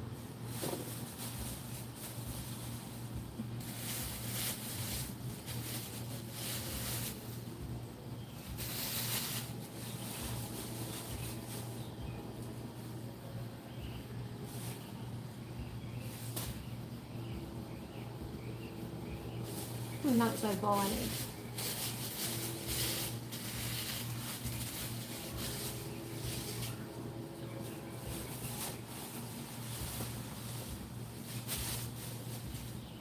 What's this one for?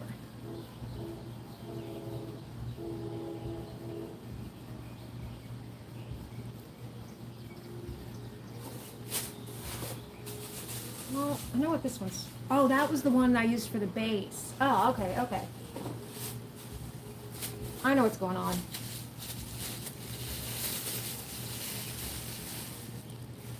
Cheese seeds are good too. Cheese seeds are pretty delicious.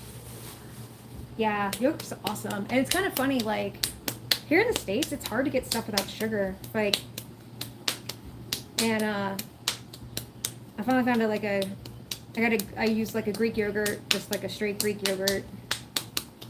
Nothing, no flavors or anything. And then I add like my fruit and stuff. And it just makes me happy. I think it's the probiotics, man. I think I've read some studies and stuff where like they say probiotics, our gut, affects a lot more than we think. And like I started eating this yogurt and I read the study and I found like the yogurt that has that type of probiotic, and maybe it's just a placebo effect or not, but like when I stop eating it, I get a little down. I'm like not as great, not as happy. Like maybe we are just gut bacteria. And it's so easy for breakfast too.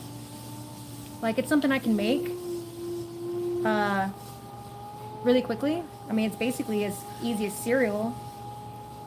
Oh, I throw some nuts on it too. I throw some walnuts.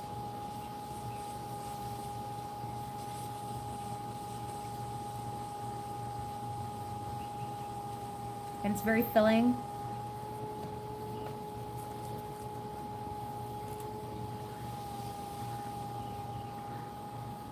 But can you see how much easier this clay is to work than yesterday? Like yesterday I couldn't even like cone it up without having issues, and now it's just going straight up. It's the difference of, clay being more worked, homogenized, less stiff.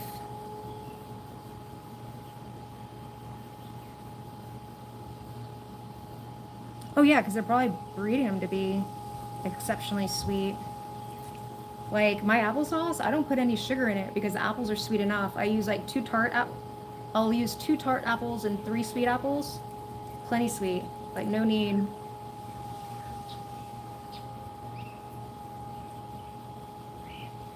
I personally feel that like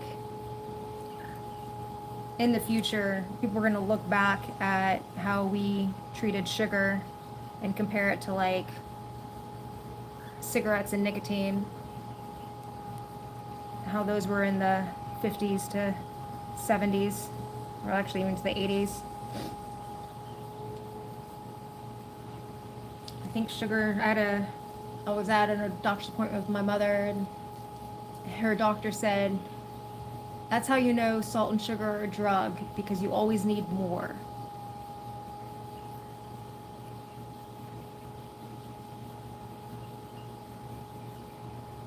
Fermented stuff is good for the gut too. That was another thing I got into for a while. I used to make my own kombucha, which is like fermented tea. That was fun until I had one explode. Oh, I didn't do it. I don't know what happened, but it ended up exploding everywhere. It was such a mess. But it was good. Baking's hard. Baking's a science.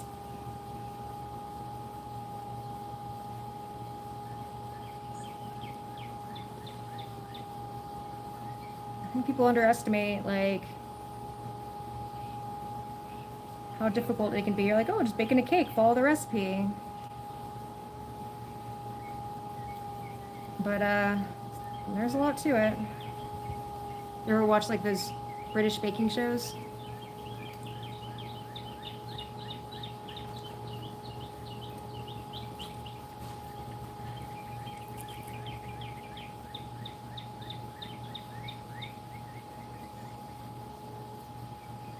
Honey ginger, yeah, I would do some with ginger.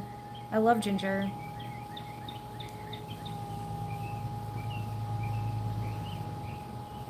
Yeah, and it exploded like, I don't know, just shot straight up. Sticky, smelly, fruity stuff everywhere.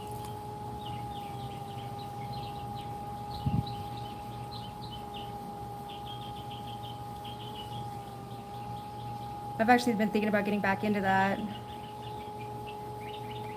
But what happened was like one of my scobies, like I don't know what happened. Oh, I wasn't making any. I didn't know what to do with my SCOBY, and then I just had this massive, you know, SCOBY, which is like the living creature part of it. It looks like a big piece of chicken, and I felt so bad like when it died, and I don't know. I buried it, and I felt really guilty. I was like, what did I do to this creature, this thing, and went through this whole thing. I don't know. I may have overthought it.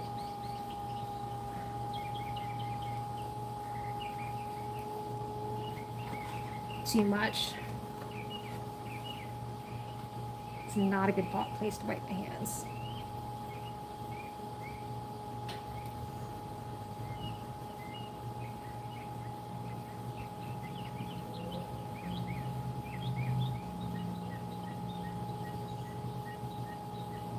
Now that I have like,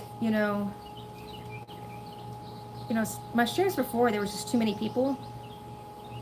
I'm curious now, like, I'm seeing like the things, the comments that are the auto mods picking up. I'm like, it's almost too much.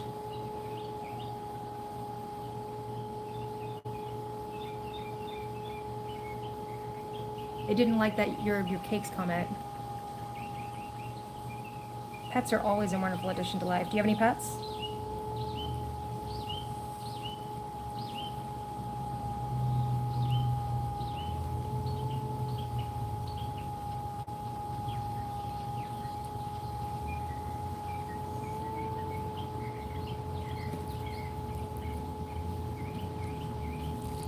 Oh, no, like, the Automod blocked your, oh wait, oh, damn it, you're commenting about,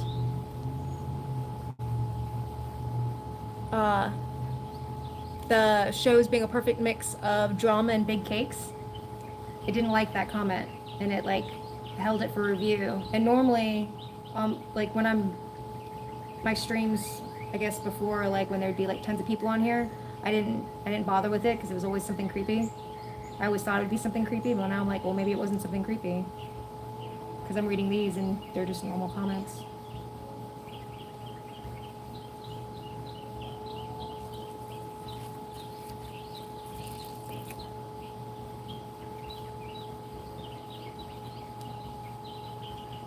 Yeah, my dog is actually, it's right over there. He's on a ledge.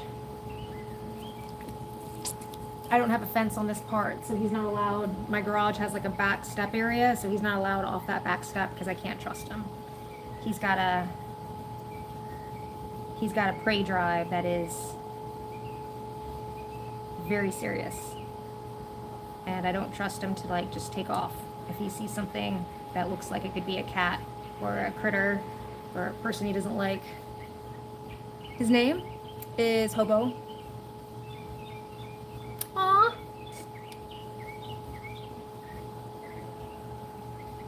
Cats are great. You can't have one because of him, though.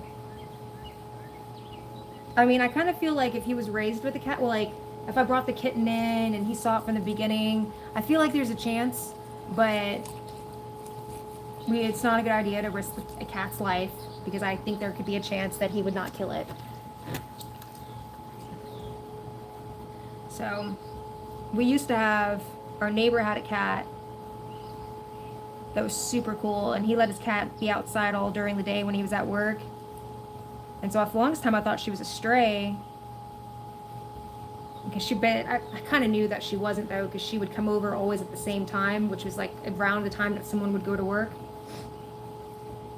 But she kept the critters away, and then they moved, and he took her with him.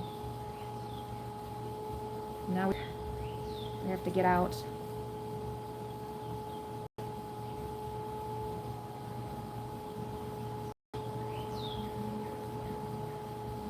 Cats are cool.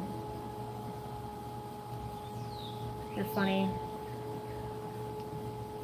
They are definitely their own creatures. Yeah, so his name is Hobo. The school that I went, high school, our mascot was the hobo, which is a transient worker. You know, the guy with a stick and a bag. He rides the trains. And when I found Hobo, he was just middle of a street, looking scared, confused. He was, and it was near. I was about a block from a railroad tracks, and I didn't know what kind of breed he was, but I knew he was some kind of working dog. Just by his look, he looked like, I thought he was a heeler actually. And so, and I also thought somebody must own him because he was so pretty. I was like, somebody's got to own this dog. He's sweet. So I took him to a shelter, and the only shelter that was open at that day was where I went to high school. So I had to drive 40 minutes to take him there. And then he didn't want to get out of my car. And those people were convinced that I was abandoning my dog because he was so attached to me. And I was like, no, this isn't my dog, I promise. He's the one I just found. And no one ever came to get him. So I decided I was going to apply to adopt him. And the day that I went up there to go, they had to do like a meet and greet with the other dog that I had to make sure that we were all fit together. He like immediately like ran straight at me, gave me like a black eye because he was so excited to see me. And they were like, oh, I guess this is your dog, huh? And I'm like, yeah, I guess he's my dog now. So anyway, I named him Hobo. For all those reasons. And it fits him. He's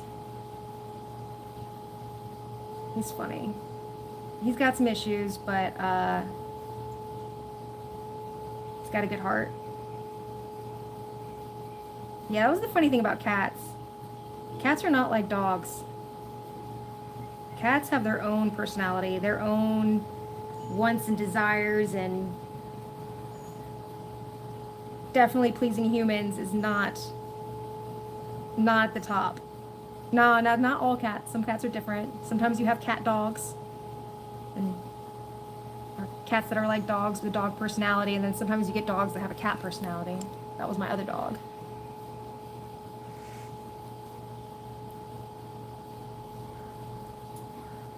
Yes. Yes, 100% way. You feed a dog, they think you're the greatest thing ever. You feed a cat, you're the cat's servant.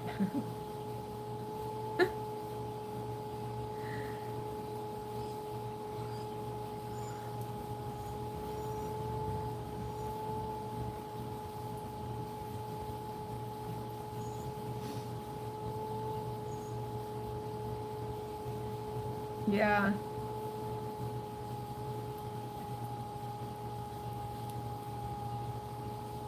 Strays, I think, are sometimes better.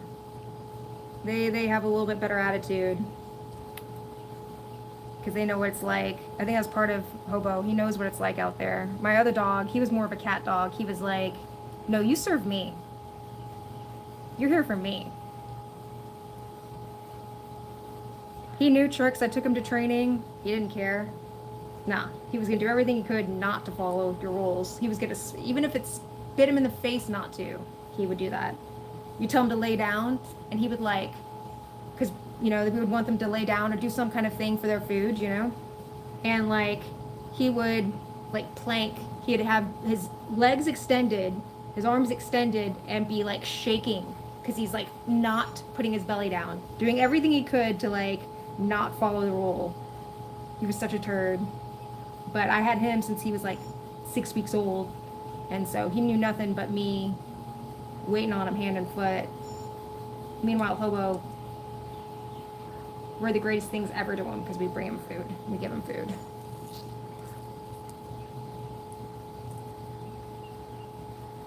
In fact, that's what he does. He just follows me around all day. That's his job, is to stare at me. I'm like, dude, go outside. Go be a dog. Enjoy your life. He's like, nope. You need to be outside with me.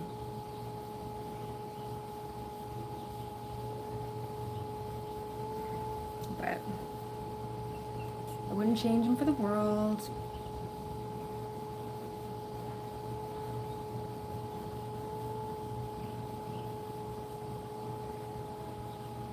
But do enjoy cats. I miss being able to hang out with cats. Anytime I can, I do. My sister's got a couple of cats.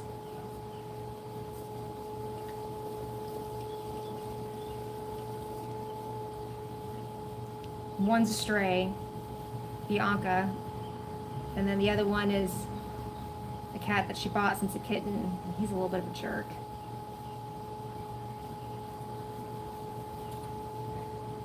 But Bianca's so sweet.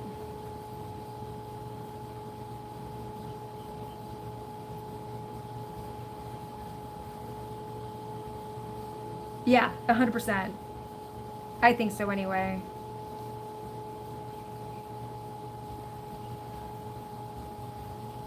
We joke around, her male cat, that's the one that's a little bit of a jerk. That he likes to play hard. He likes to, like, for the longest time, they wouldn't let him outside when they first got him. He was supposed to be an indoor cat, but he kept on trying to dart outside all the time. Like, it was a constant struggle. Like, the door would open, he would try to make an attempt to run outside. And so finally they were like, we're done. If he wants to go out there and die, he's gonna go out there and die because, you know, we're tired of this, you know. And he wasn't friendly to them. He'd be mean. He would attack the other dog. He'd attack their old dog. So finally they were like, all right, fine, you want to go outside? You go outside. So now he comes and goes, but now he's a much nicer cat. But he comes in like all scratched up, getting in fights, God knows what. But it's funny because they'll go on walks with the dogs, or like, you know, walks as a family. And there they are with their two dogs. And then there's like this orange cat following. Like, they're funny. Meanwhile, Bianca, the stray, is just like, likes it inside. She still goes outside, but she's so chunky. It's like a problem. Like, they need to do, like, I'm worried about that cat. Because they have an automatic feeder, and they're like, well, we can't, she eats all the food. Like, we don't know what to do. But I think she's got somebody in the neighborhood feeding her, too.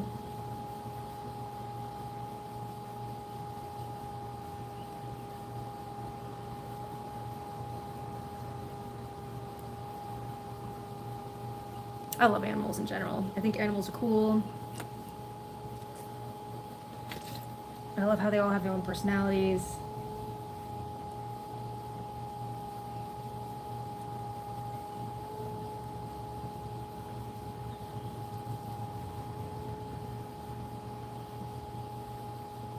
Do your cats have names?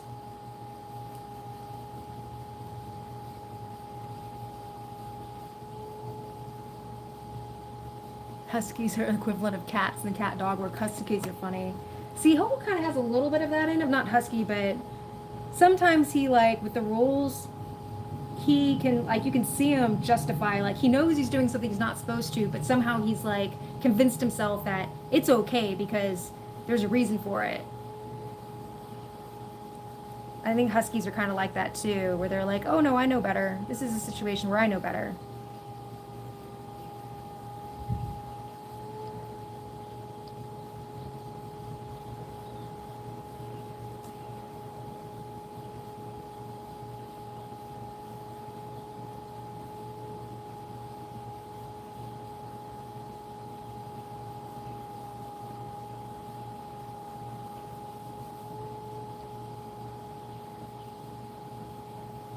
I have watched Stranger Things. I have not watched the last season yet.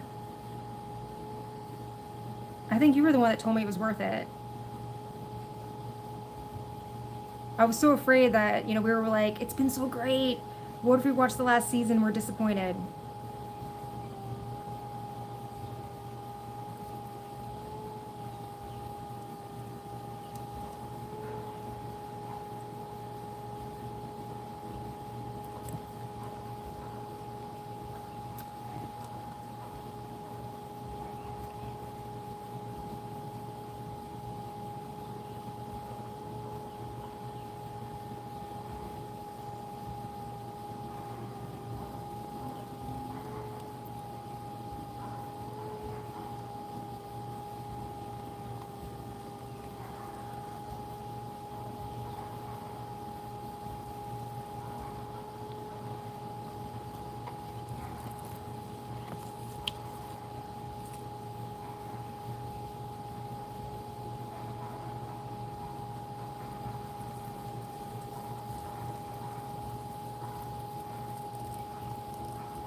But I absolutely adore Winona Ryder, and I should just finish watching it just to support her.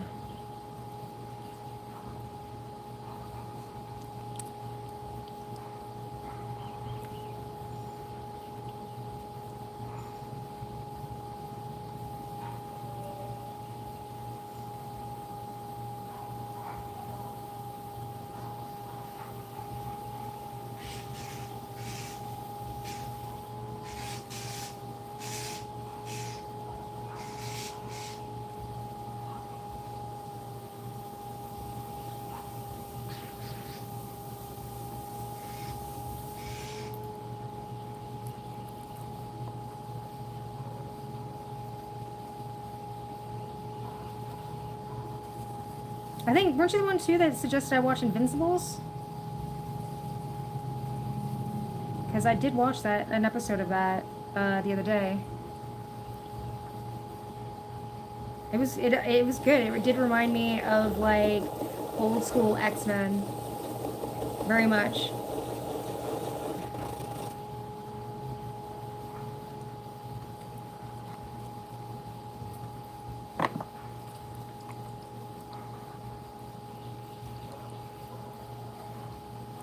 Oh, that's cool. That's really cool that you adopted all of them too.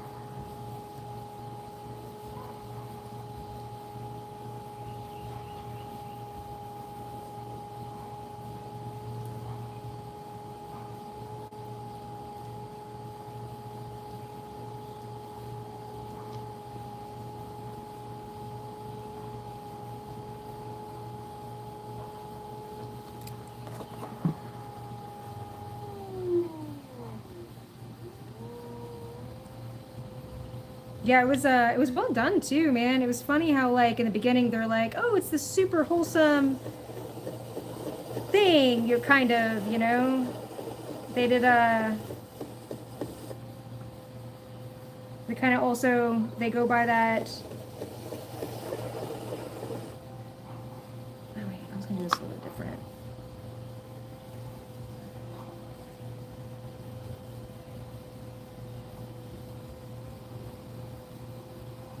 In the very beginning, they had the guy who was talking about his son, so proud of him. They were going to take him to Europe. They were going to take him to, I think, Scotland or something like that. And he really just was like a, you know, basically an extra. But he had this whole story behind him. And there's a thing for that. It's talking about like, it's a suggestion on writing stories and stuff that you write every character like they're the main character, like a main character. I thought that was good. And then also the ending was like where you're like, they had a good cliff. You're like, well, why do you do that? What's going on?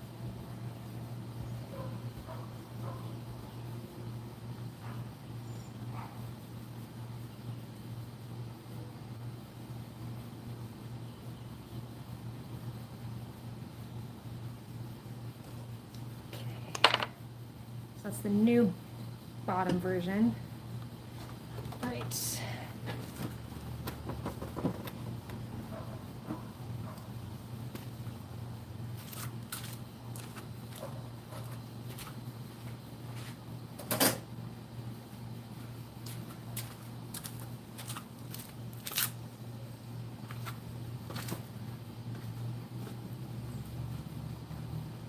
So this will be my next attempt at the cone part, the beam. I think this time, like I said, I'm gonna give it a base and see if that doesn't help me put the clay in the right place.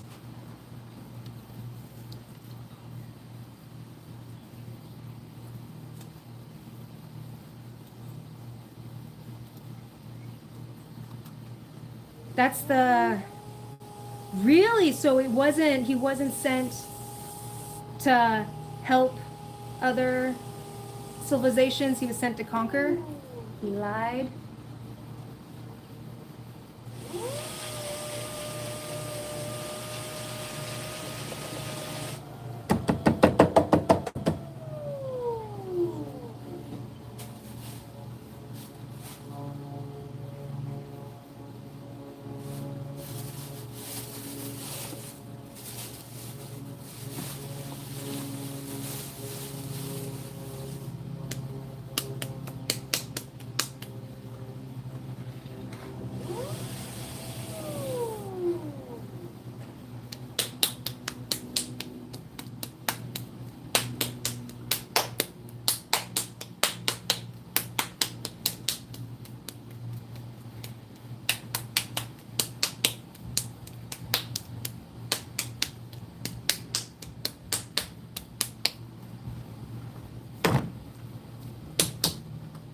like anti-hero stories. I think they're fun.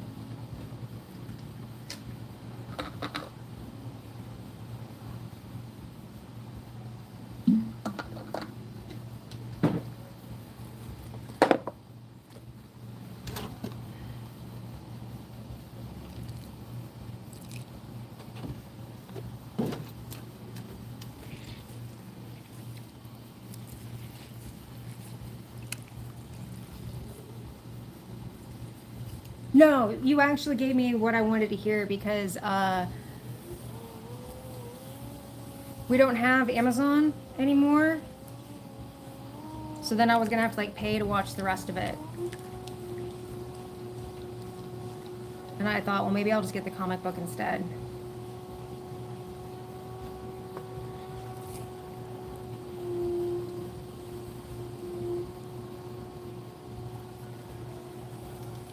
I've been very anti anything that shows me ads these days. I'm like really over it. So we've been cutting a lot of our streaming.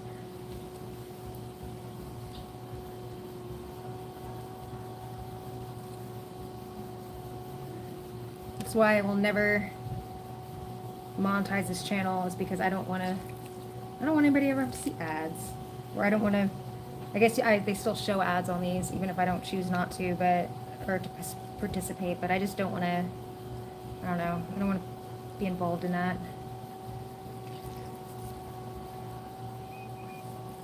And maybe I will. It's kind of funny, Sean and I are both have been like very anti-piratey people. Like not unless we have to, unless like the only time we pirate is like when we don't have like, so we do retro gaming, and you know, you can't, unless you go and get all like, find old cartridges, you can't play some games, which is crappy, you know, unless you pirate them. So yeah, we do pirate some of those. But we try not to do other stuff, but I'm kind of at the point where I'm just like,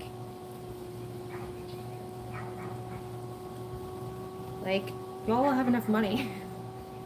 Like, I'm not pirating some indie person's thing, you know? And I'm really mad about not being able to really own stuff anymore.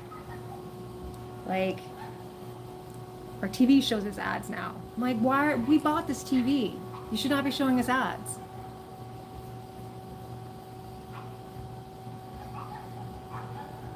Yeah, I'm in a book club, and like most of my book club, they do Audible, like narrated books. They listen, and they all use Plex, and they're all younger. They're all like probably closer to your age than my age, but they all like, that's how they do it. They all share Plex. You know, Sean and I are just kind of a little bit of old fogies, but we're kind of like getting irritated and fixing to say screw it and damn the man. Because yeah, man, it's just greed, straight up greed. I'm sick of the greed. So the only way to really change anything is just to opt out of it, you know?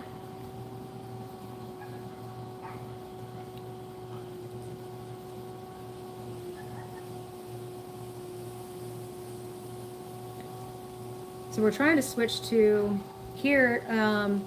Our local library has like a lot of offering. We get Canopy through the library, which is 100% free. And then there's a few other things that they offer. And so we're trying to like slowly, I think, just go towards just that. Maybe keep HBO. I like HBO.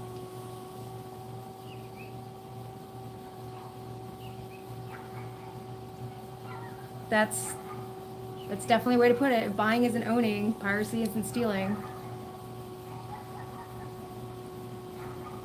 I've been thinking about getting an ad blocker because I'm really getting sick of it. I got on, what was it? It's so funny too, like other places, other countries and stuff have more rules against adverts and stuff.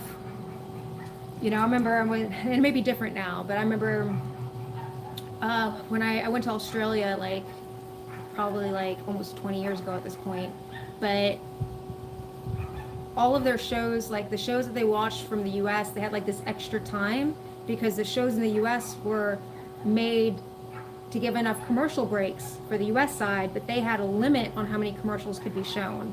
So like if they showed a US TV show, they had this like extra gap of airtime. But that was also the first time I saw ads that weren't photoshopped, which was interesting. Like the US, we just get bombarded with ads constantly, and it's just obnoxious. And I'm like, who does this work on? Like, are these advertisers? Like, I ran a business, like I've done advertising before where I like for my business, not the business that I have now, but I did ads. And I was like, this isn't effective. I didn't get anything from it. And I'm like, is anyone actually buying this crap?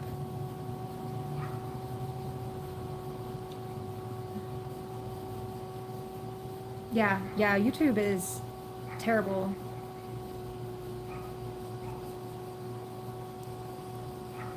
Absolutely terrible. It's obnoxious. We watch, I can't even tell, it's like we watch some streamers and they're not like huge streamers or anything, and then they just interrupt the stream, and then I'm like, well, now what happened? I missed that whole conversation, and now I have to either like scroll backwards and then get another ad. It's just stupid. Stupid.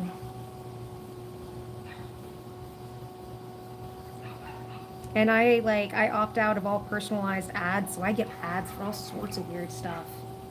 Weird stuff. I'm like, what the hell is this?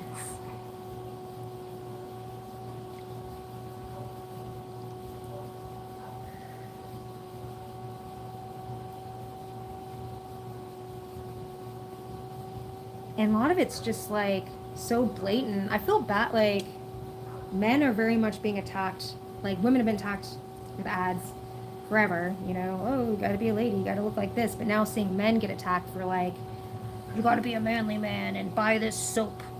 You gotta buy a manly man and buy this jacket. It's a bear jacket. Blah.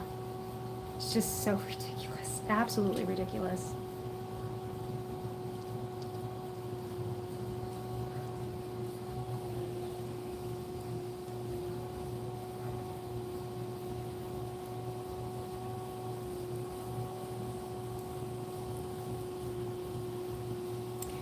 Yeah, I'm hoping at some point everything's just gonna fall, like this direction that we're going, this capitalism direction, just explodes and we become a utopia, steampunk utopia, start chasing other things other than objects, material wealth.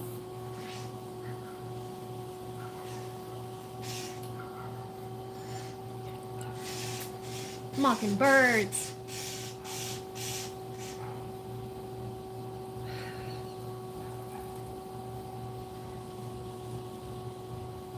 Oh yeah, I mean, I think pretty much what it was, they're like, oh, we made all this money attacking women's self-worth and value and making them feel like they have to look young forever. What's all this money we can put into men now? Make them feel like crap, so they feel like they have to buy crap.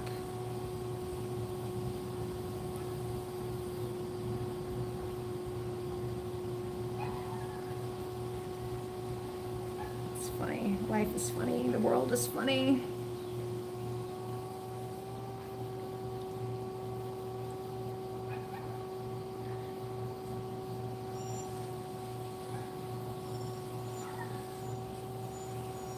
My husband's a full-on minimalist. Like that dude owns he goes through all of his clothing each week because he only owns enough shirts that he actually physically needs at a time. Like he doesn't have any extra clothing. If he goes farther than I do for sure. But he is rubbing off on me. Like we do very small, so like birthday and Christmases, like we try not, if we don't need it, we try not to get it. Because everything's just going to end up in a landfill somewhere.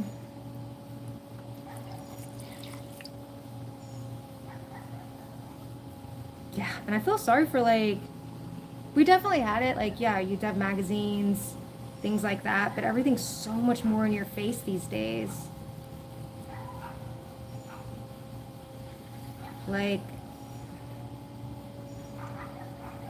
for, you know, my niece, man. I worry about her.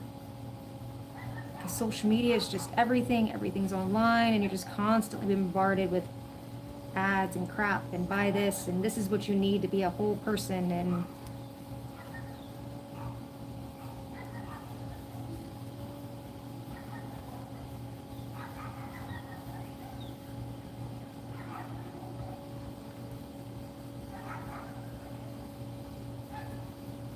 not to be a conspiracy person, but that's, I mean, that's the point.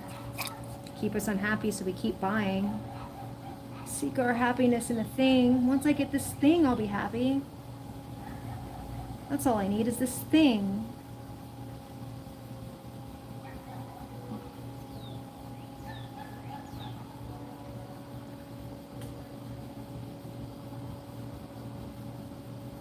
Oh, that's cool. They won't take my blood. I used to, when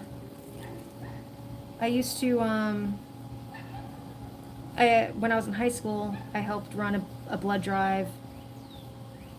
So I'd go and like recruit people and stuff like that. But because I lived in the UK when I was a kid, I was born over there, there's a risk of mad cow. And I'm like, dude, I know I don't have mad cow. I mean, I was there when I was like 3. I may have even left when I was like 2. But they don't let me. But I do volunteer. I volunteer at our local food bank. In fact, I'm going Tuesday.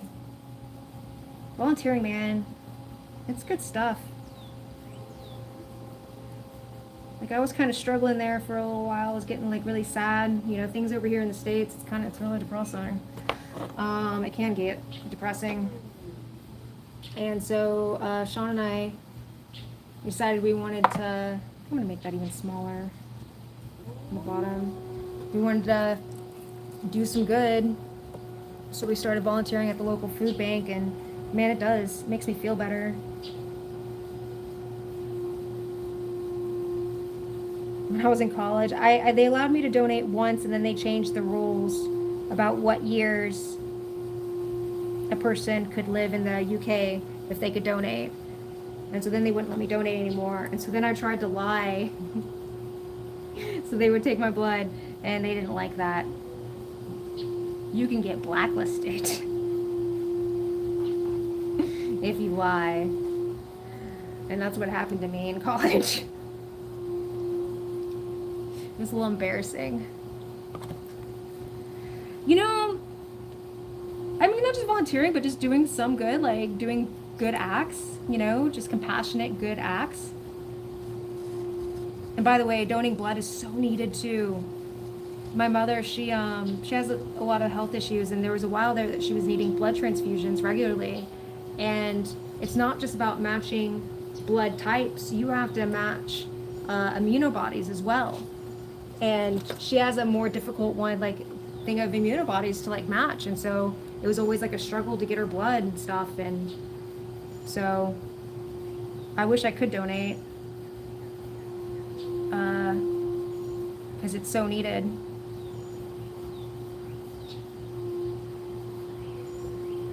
You know, but I think unless you're like exposed to a scenario where somebody, you know, doesn't have what they need, you just think, oh, everybody's got blood. What's the big deal? There's enough. But, so that's really cool that you do that. I want to say thank you.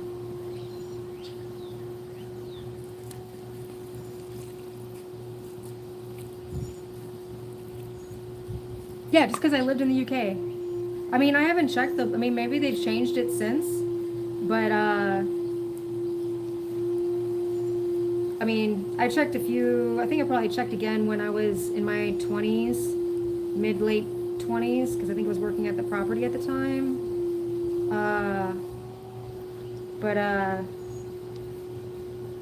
Yeah. Not allowed, because there's a possibility I can have mad cow.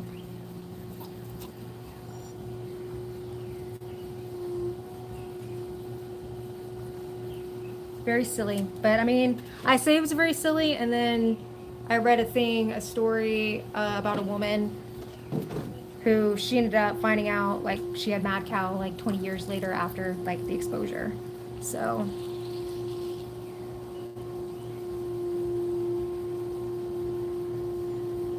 I guess there is an actual risk.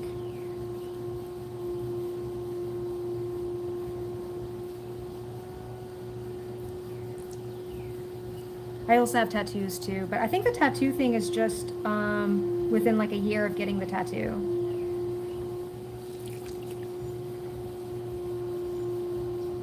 I don't think it's just like a time limit.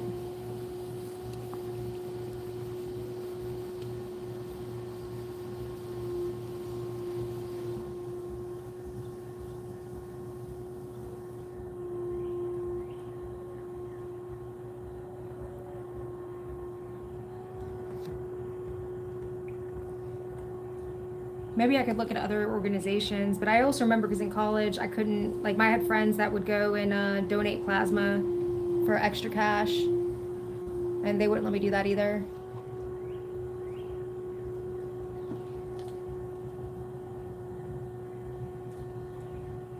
Oh, you looked it up, so I can donate now. Awesome! I'm gonna start doing that then, because it's been over a year since I've had my last tattoo. Hell yeah! That makes me happy.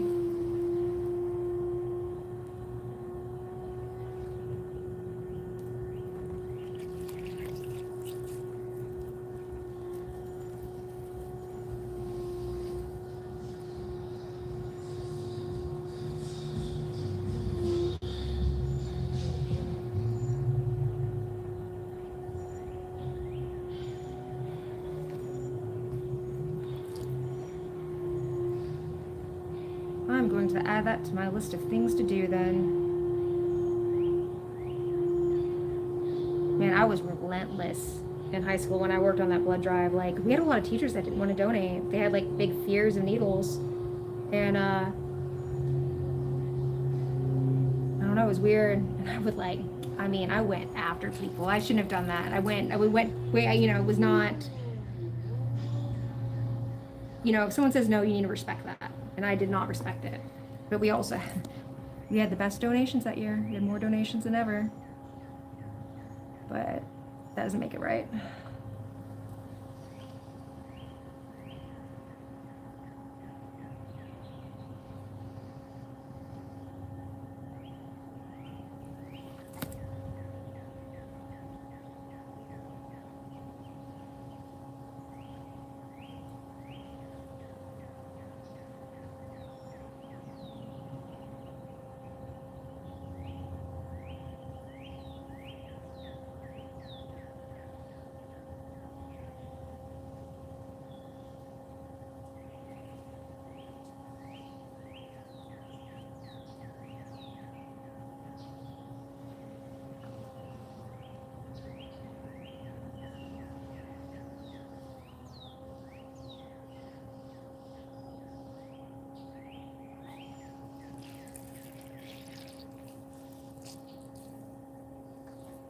You don't like the temples of your religion? Not all, but most of them? Did you have a bad experience?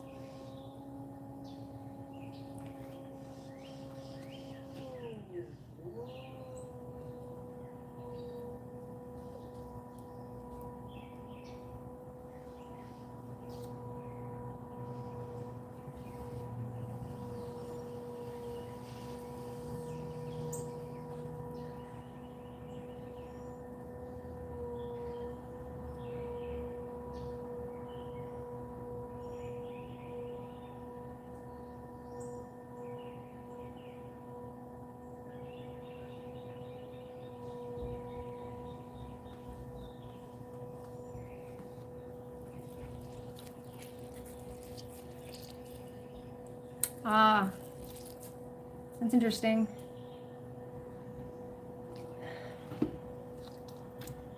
I always find people who are raised with religion, I always find that really interesting because I wasn't. And I think like when you're raised with a religion, like there is a sense of community there. But And I was always like, I want that.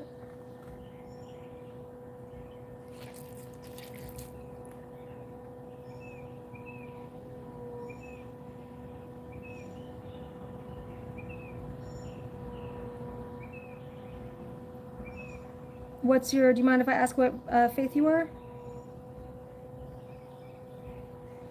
I could see loudness being an issue.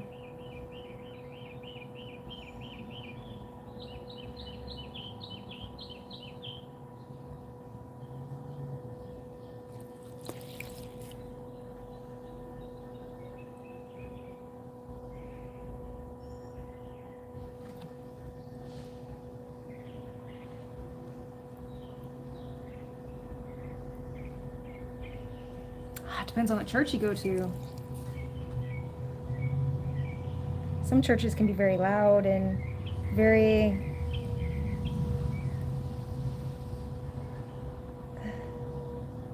spirited.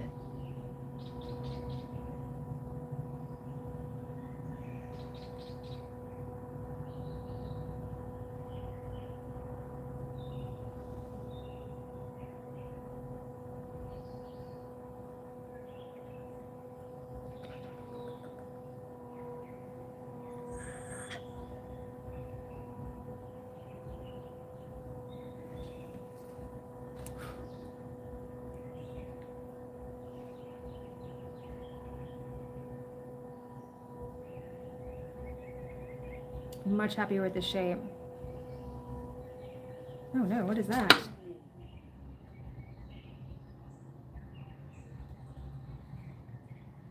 It's like a little hard piece.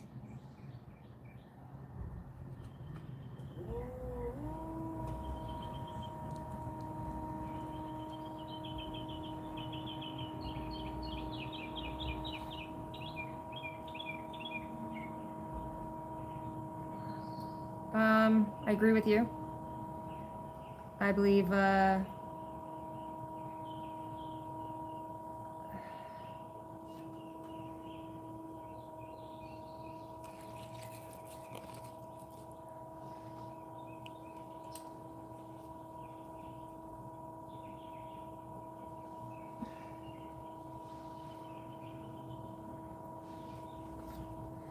so you're more of the idea that humans created God and God didn't create humans.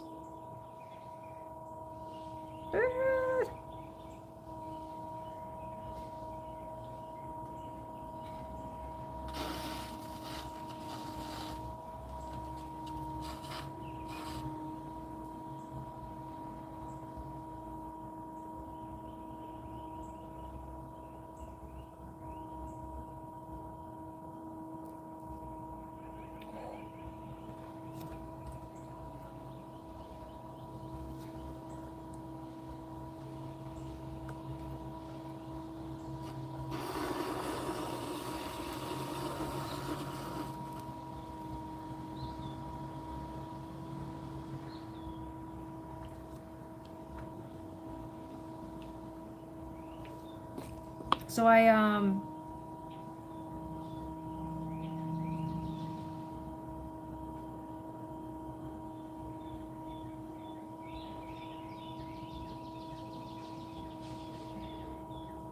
I was raised in my family, on my mother's side, we were not raised to believe in any kind of organized religion. In fact, we were raised to be skeptical of organized religion, which does not work well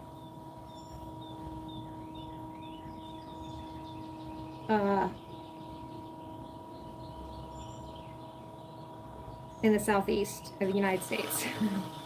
It's not a very well-liked idea.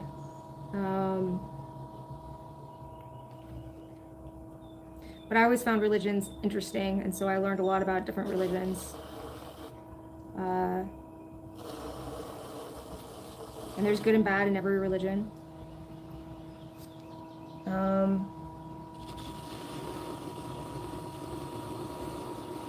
Hinduism's got a lot of good stuff in it. I practiced yoga for a number of years, and I don't have much of a physical practice anymore, but I still practice balance. And I still study the sutras. They've got some good stuff in there. I also like how there's so many different stories, like, and it's totally cool. Like, it's totally cool that there's multiple stories of how Ganesha ended up with one tusk, you know? And no one, there's no, you know, and, I could be wrong. Like, this is a very light studying, not like an academic studying, but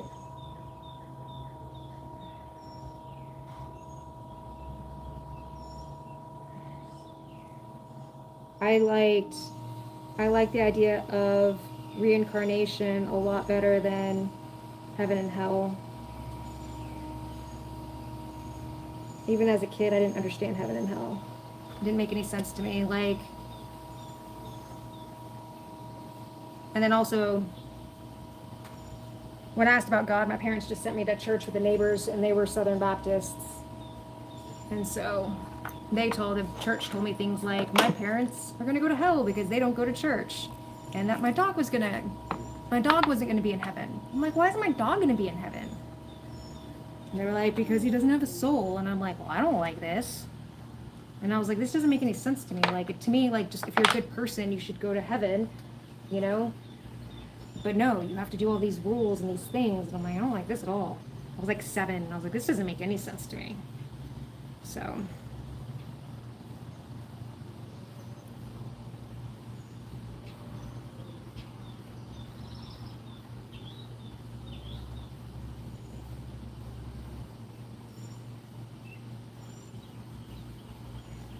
Nothing is permanent.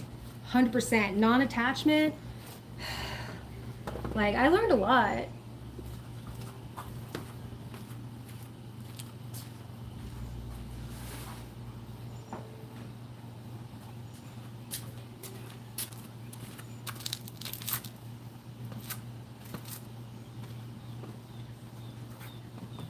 Non-attachment's incredible and powerful thing once you really, like, accept that nothing is permanent and there's just a flow.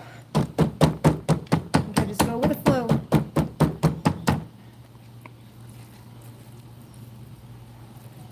Oh, yeah. Because I even questioned, I was like 7, they didn't like me. I didn't fit in. But I was like, so you're telling me that a person can be a bad person their entire life and then do whatever they want their entire life, be mean to people, and as long as at the very last, even, the last second of their life, they say, oh, I accept Jesus into my life, blah, blah, blah, I'm a Christian, that person will go to heaven. But a kid in another country who's never even heard of Christianity, because they didn't do that, and even though they were kind and gentle to everyone in the world, other people, that kid's going to go to hell? Like, that doesn't make any sense to me. And I was like, if that's what the rules are, I don't want to participate. This doesn't sound like a very nice being.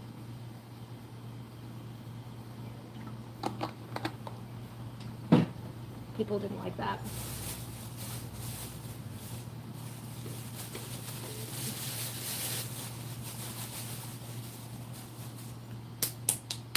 People did not like that.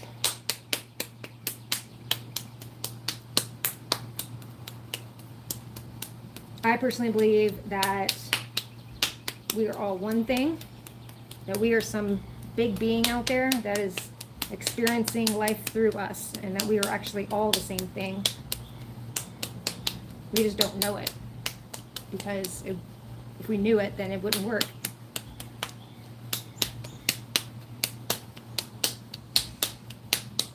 You ever see that, like, meme? It's like a hand with a sheet over it and little fingers are sticking out, and it's like, this is the universe, this is us, we're like the finger, and then down here is like the universe experiencing itself.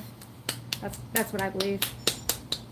I mean, and it's kind of funny, for the longest time I was like, I don't believe anything, I don't know, we'll just see what happens. But then late 30s, I kind of started like getting a little faithy, getting a little faith.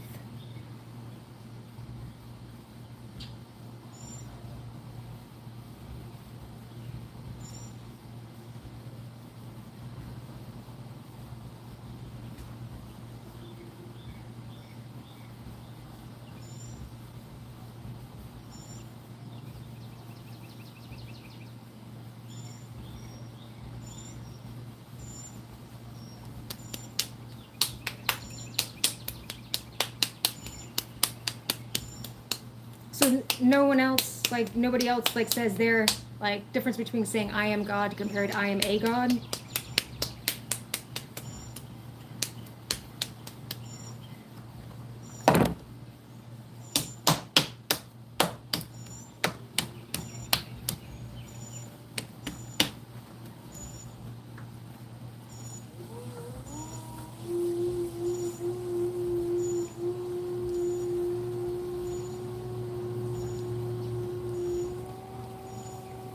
Well, also kind of like where I get my like idea from, like I have a hard time. So my husband's basically a Buddhist. I don't know if you can call him full. He's been studying a lot lately and leaning that way, but you know, in Buddhism they have the idea with reincarnation that of karma. So if something bad happens to you, you know, you're a good person, but something bad happens to you, then that's karma from a previous life. And that's how they explain bad things happening to good people. But I don't like that idea either. Like, that bothers me as well because I'm like, I have a hard time believing that there's any being out there that is letting bad things happen to kids or innocent people, you know? But in my head, like, the one way that makes sense is that if we are all one thing, all one creature, so when a little kid is hurt, we're really, or some innocent is hurt, we're really just hurting ourselves. Like, that to me makes sense more than there's some all-powerful deity out there that could change something but is just choosing not to. Because like if there's someone out there, this creature out there that's allowing pain for, you know, I don't know, just certain things shouldn't happen. That's the only way it makes sense to me. But I just make the shit up.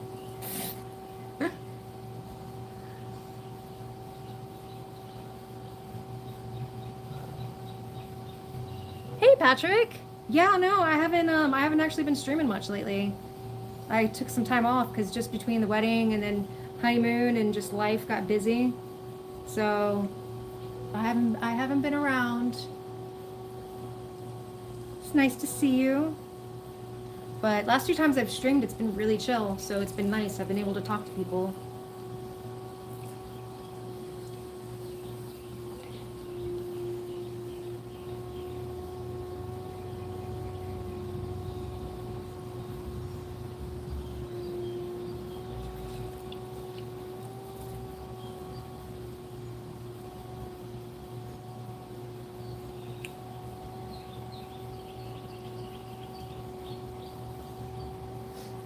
Yeah, it is a good thing. 100% it's a good thing. I would take a chill stream with 10 people and a good conversation over any other kind of stream.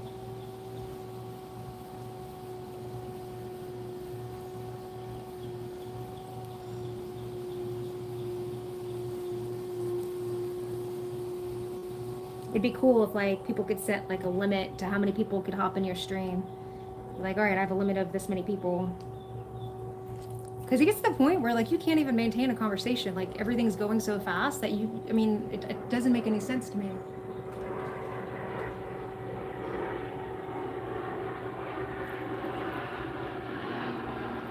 I figured, Pillow Void. Yeah, man, keep me updated too on your ham license. I'm really excited to hear about that. This is a fun conversation.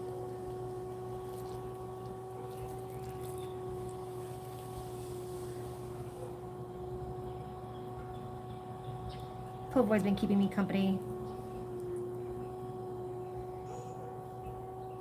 So Patrick, how's your life? Bye, Pillow Void. Have a wonderful evening full of good dreams.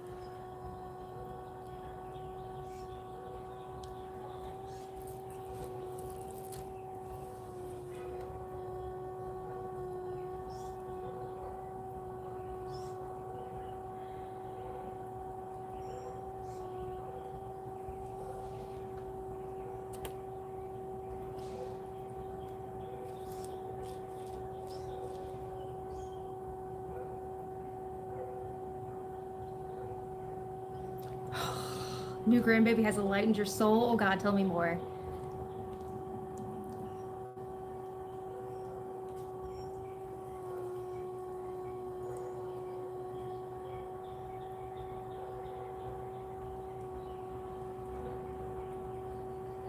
I hope my niece and nephew have kids. I mean, I want them to do whatever makes them happy, but if they have kids, that would be great. I want to hold babies again.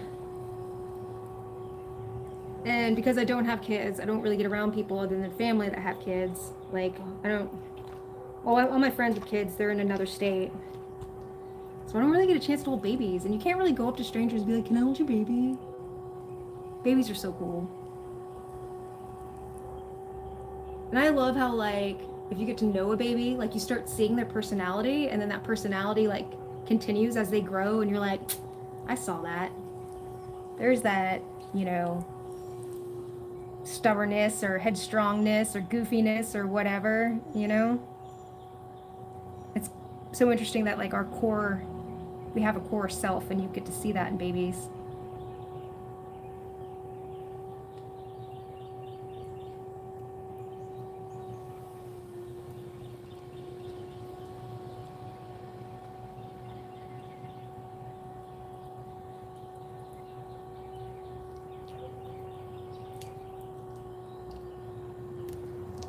This clay is not... I got like a little air bubble or something in there.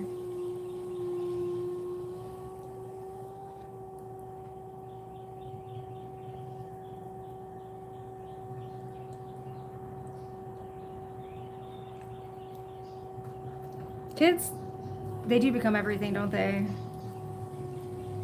Nah, my role is auntie, and I love it. And now I'm like adopting my niece's friends too. Now I'm becoming auntie to like other kids. Maybe in the next life I'll be a parent, but not this one. But they are cool.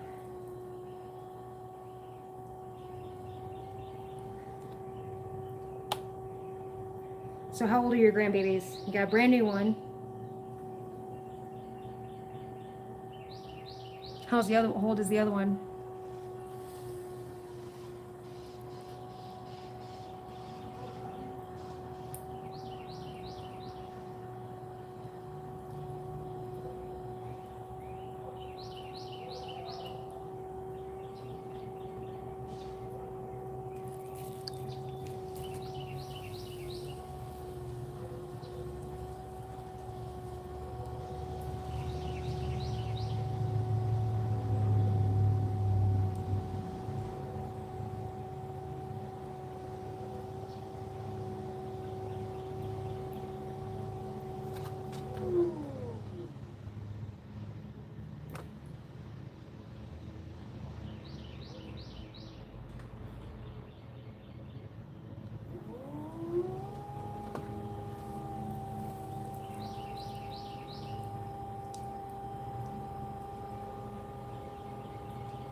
There's definitely something going on in here.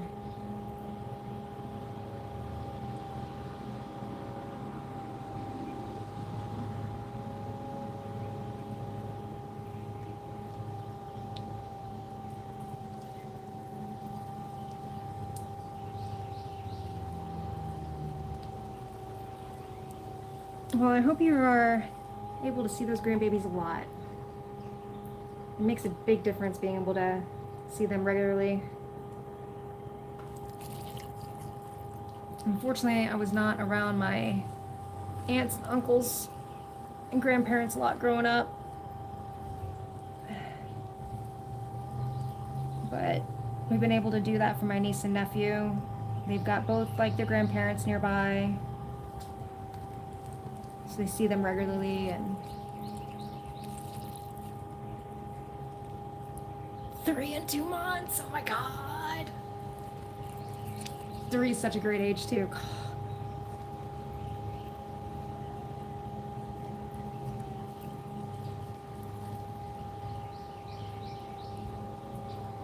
Yeah, I've never missed one of the kids' birthdays. Even when I lived out of state, I would drive up here for their birthday. One time I like drove up for the birthday, turned around and left. I was like deliriously tired, but I've yet to miss one.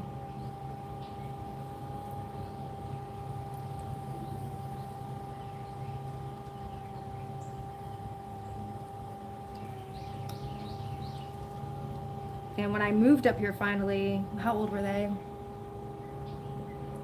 Delta was like 3, almost 4. Yeah. And then Cash was like, and my nephew was like 6.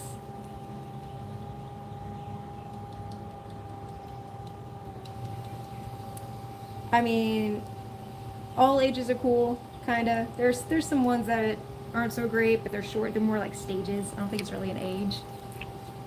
Oh, that's so cool. That's awesome. Yeah, like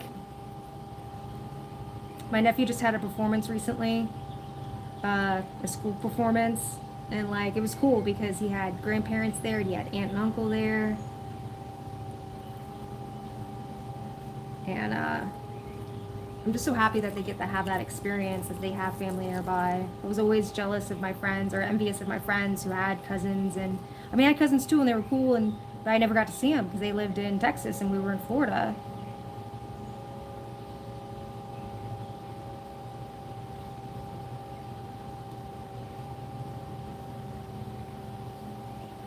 Oh, I forgot. I need to actually make a hole in this. That's so cool.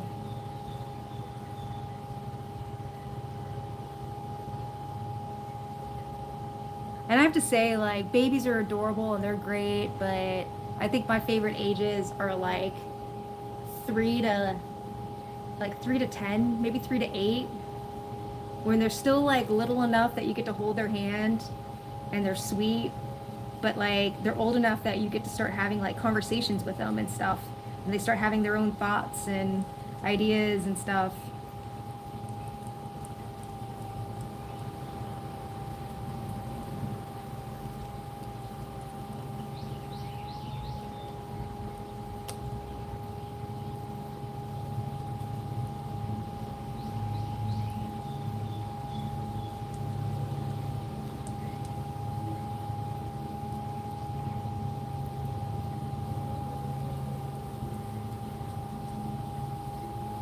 That's a cool thing being able to be there for them. And I bet your children will love it too. Cause like, I mean, having a support network with people you can trust is huge.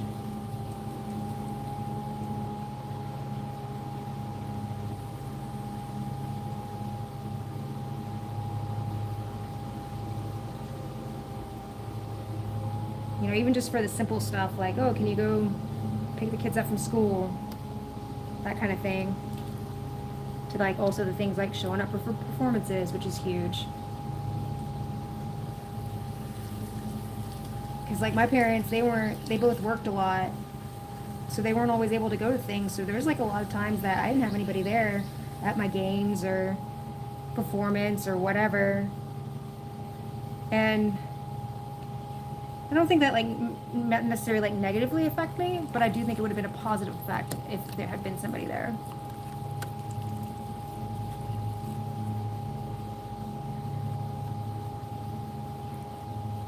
Dude, that's what you're supposed to do, in my opinion. Spoil. Like,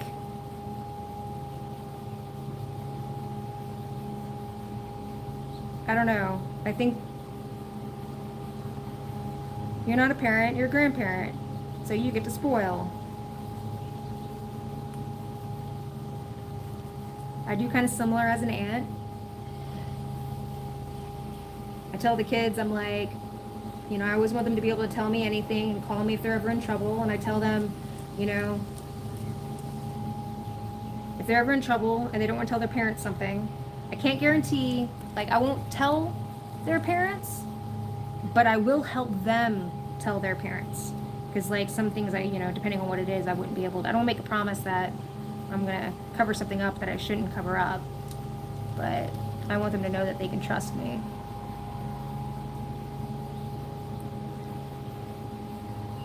But I don't try to be the cool aunt to the point where I'm gonna like let them do something they shouldn't do. Because, yeah.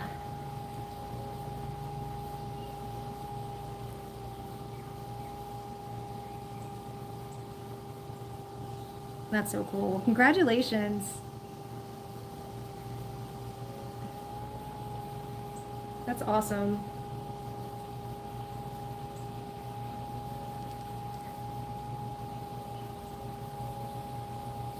Like, we do stuff now as a family that, like, we go on vacations.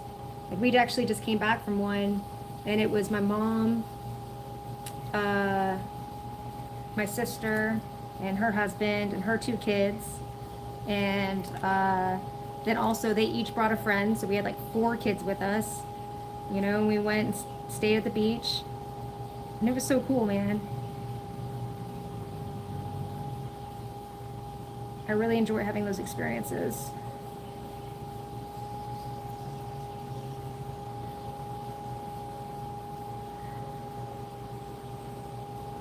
And it's so funny because when I was younger, all I wanted to do was get away from my family. Like, that was my goal, get away from my family. And now I'm like, we all live within a half mile of each other.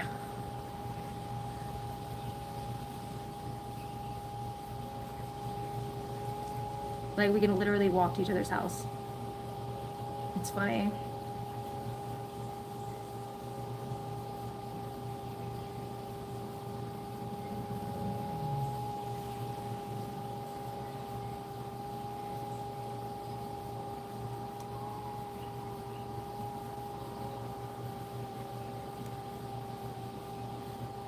So I'm working on my flying saucer bird feeder.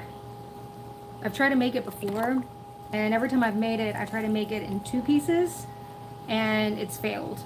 So today I'm trying to make it in 4 pieces to see if that works better.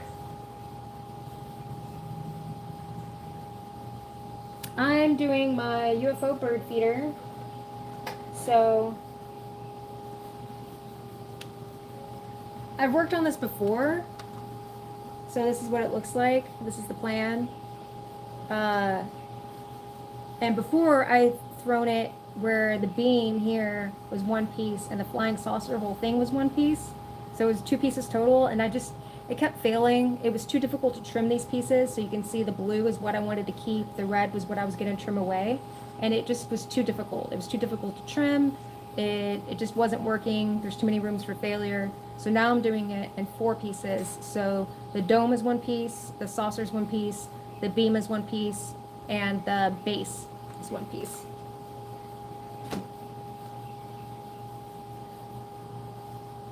So I'm hoping this is going to work out better.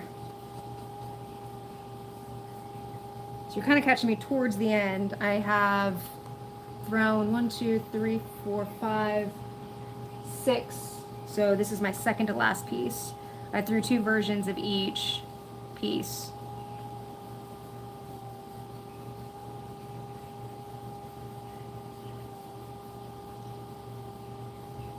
But I'm pretty excited about it. I think it's going to go well. I'm feeling optimistic. And I think I need to actually round this out.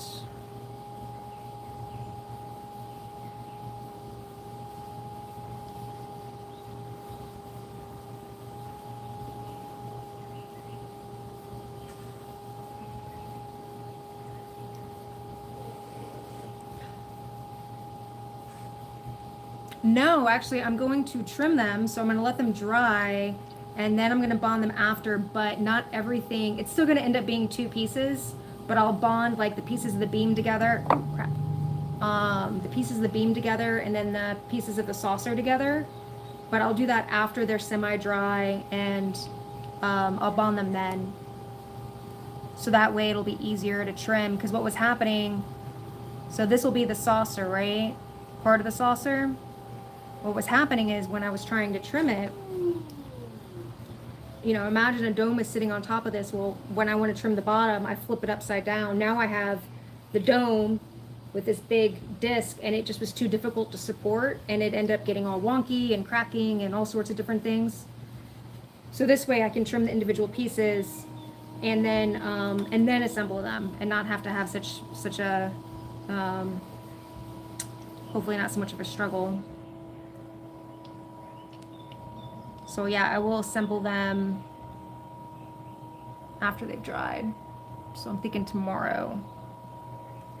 Maybe. Depends on how I think I may have to slow the drying process down a bit. So that'll be tomorrow or Wednesday. We'll see.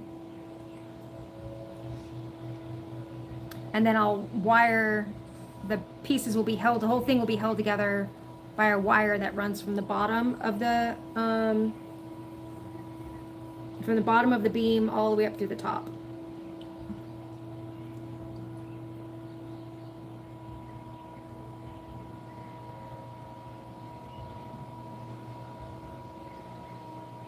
Anyway, that's the hope, the plan. We'll see.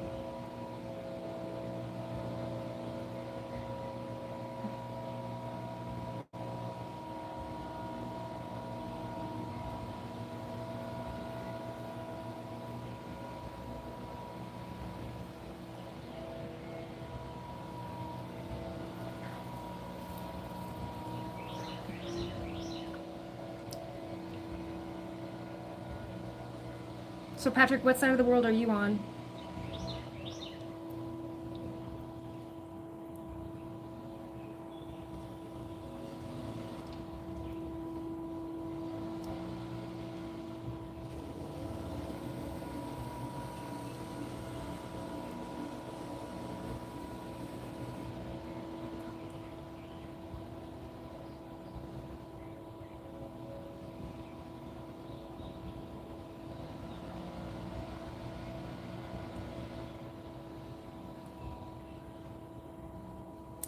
I have gotten fascinated by birds in my middle age. I was not always fascinated by them, but I am now. Do you have the Merlin Bird ID app?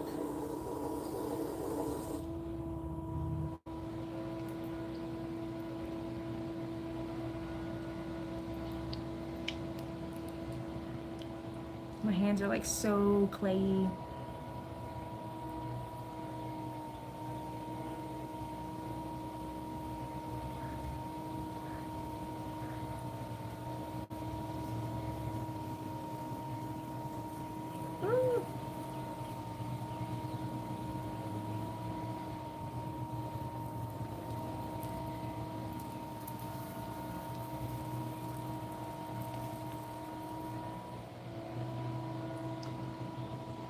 Yeah, it's a free app. It's Merlin. It's by Audubon, and it's awesome. It's a free app, and like you just, and I think they're actually, the reason why it's free, I think they're trying to use it to collect bird data, because you just click this button and it'll listen to the birds in your area, and it'll identify birds based off the song, and then you can even use it as a way to track what birds you've seen and stuff. It's super cool. So one of the things I just enjoy doing these days is I sit outside and I just sit there with the app and try to identify birds. I have binoculars I sit out there with, and very, I don't know. If you told 20-year-old Casey that one day she'd be into birds, 20-year-old Casey would not believe you. But now I think they're the coolest thing. It's my goal to befriend some cardinals around here. So I read that cardinals, they don't migrate. So the cardinals that I have here are always here throughout the winter and stuff. And I've already noticed that they've gotten more and more used to me the more I sit outside. And one day I was sitting out there and I was playing their songs back to them through the app, and they got really interested in me. I'm talking about they were like flying down to check me out and stuff like that. They were like, what is this? This is a strange looking bird. And so I have this theory that since they don't, you know, they stay in the same area, that I have the potential over generations of these birds to become their friend, to become a trusted thing. Because we actually last spring there was a baby cardinal. It was a fledgling, which that's interesting too. They get out of the nest early. I was sure it was like a bird that accidentally fell out, but no, it was a fledgling and it was meant to be out. But anyway, I tried to help by like putting it in a box in a safe spot off the ground so nothing would get it. And then that's when the mama and the dad told me, like, no, leave this bird alone. So I left the bird alone, but I kept watching it because it was in our backyard. And at that point, we didn't let our dogs out in the back anymore. And I just kept on watching this bird over a couple of days become more and more developed. And then I started like, and man, this mama cardinal and this daddy cardinal, like I was watching it every 20 minutes. One of them would bring this little baby fledgling cardinal a piece of food, and it was just like, ah! And I'm like, it had no sense of like survival at all. It's a crazy little thing, and I felt so bad. They looked so exhausted. So I went and dug up a bunch of worms and stuff, and I kept throwing them over the fence. And I'm convinced there's this. And one day the cardinal wasn't there anymore, and so I hoped that it didn't get eaten by anything because it was in our backyard. So hopefully nothing would go, because all the cats don't go in our backyard because they know we have a dog. So in my head, I've made up this little fantasy that there's this fledgling cardinal out there that remembers me as when it was a fledgling or cardinal out there. And that one day I'm going to have a cardinal land on my shoulder. It's going to happen.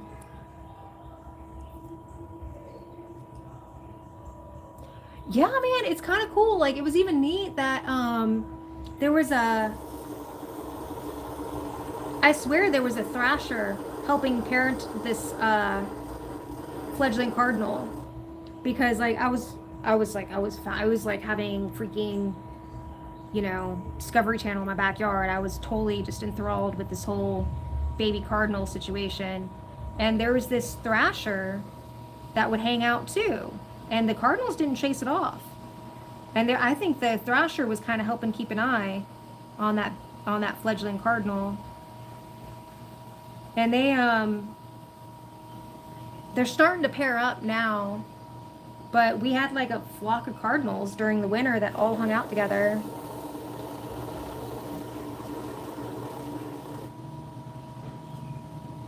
It was super cool to watch them. I'm hoping I can like get to the point where I can tell them apart. There's like one cardinal, there's two actually that I think I can identify, but I could be wrong. Like there's a male cardinal that is much smaller than the rest, but I think is like younger. I think that's my little fledgling. That's what I'm gonna tell myself anyway. Yeah, because blue jays are corvids, right? They're in the corvid family, so they're really smart too.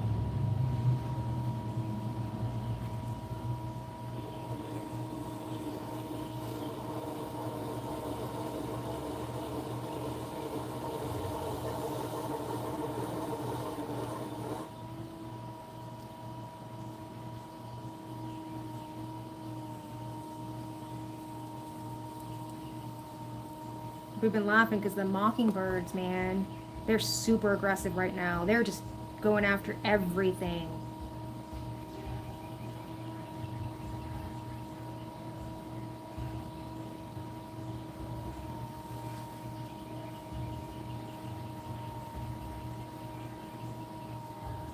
I'm trying to lure, well, my goal is to lure some crows too.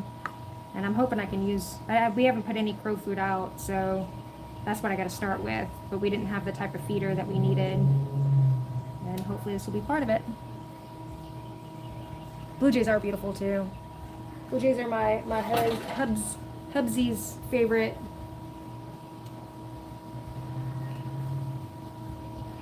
Cardinals are my favorite. I do have like a list of birds, not a list. There's a few birds that I want to see.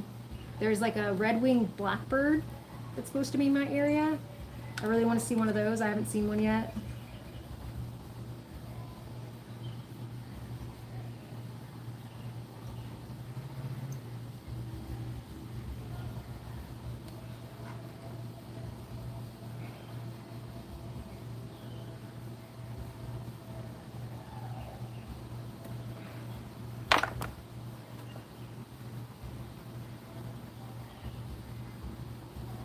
Oh my God.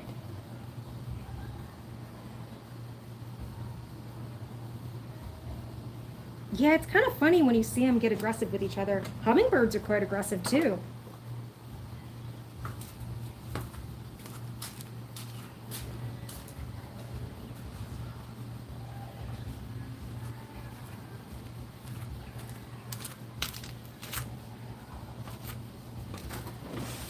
I have a hummingbird feeder, but the hummingbirds aren't interested in it. But it may be because we have like too much other stuff around here for them to eat. But I had planted some honeysuckle at our house, so I've been seeing them a little bit more because the honeysuckle's blooming. And they're interesting. They are aggressive. They don't care.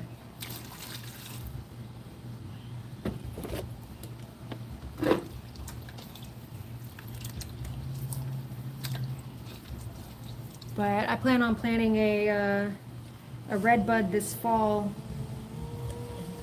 and I may not. Oh, wait, there we go. I may not use this one. This one's kind of wonky. Yeah, we're not using this one. Oh, this is my only option. I guess I am using it.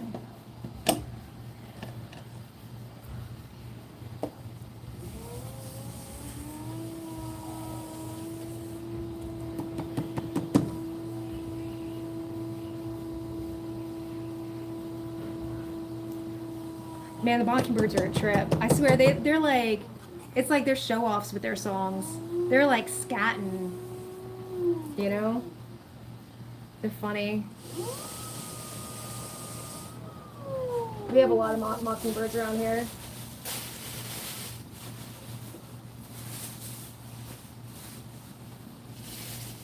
And they're just fighting everywhere. They're fussing with each other. They're fussing with other birds. There were some that got in a little tizzy up there earlier today. They're funny. I also really love the mourning doves. They're so goofy. The mourning doves. That's what they do. No sense of survival on those guys either. I'm like, they just keep getting, like, keep on letting my dog get closer and closer. I'm like, I'm trying to teach my dog no, but, I mean, I'm gonna be honest, he's a killer. Like, he's a hunter. Like, that's what he does. So I keep, you know, Sean actually said there was like an injured bird or something in the backyard, and Hope would try to get a hold of it, and he told him no, and he actually backed off. And I was like, well, that's good, because I've seen him eat a bird before. And these pigeons just are the doves.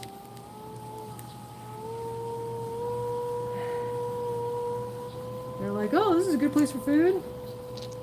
They're so goofy. I love them. The mourning doves, they are really pretty when you look at them up close. They're gorgeous.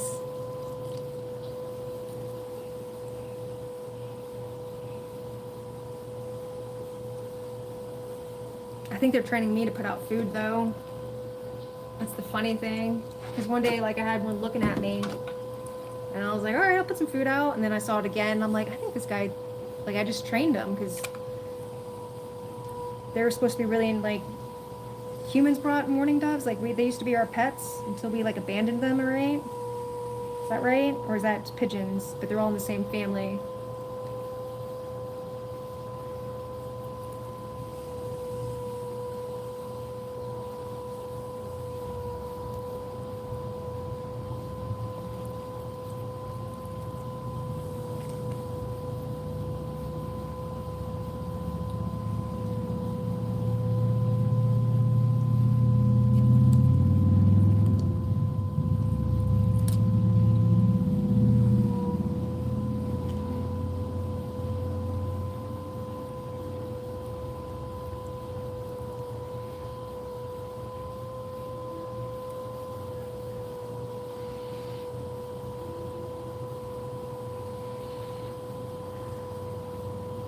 hear the mockingbirds screeching at each other right now.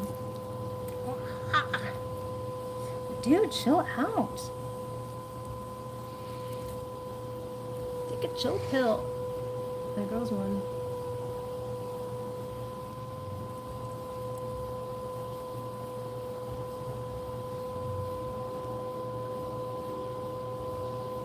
Hummingbirds are cool. Like, I want to get a feeder that they actually like come up and use. That was actually my motivation. Hummingbirds were motivation for the honeysuckle. So we have like a railing on our front porch. So I planted a crap ton of it. And so much that I'm like, I may regret this later. Because now it's growing in the spring and I'm like, oh, this is very, you know, I made sure it was a native, but I was like, this is very healthy plant. But hummingbirds are supposed to love it. But I still see them. I see them, but they live like way up in the trees, and I see them at the very, very top. Like one day I was watching some, I saw them without my binoculars, and then went and got the binoculars. I was like, what the hell is that? Flying weird. I'm always hoping UFO, and then I was like, oh, it's a hummingbird.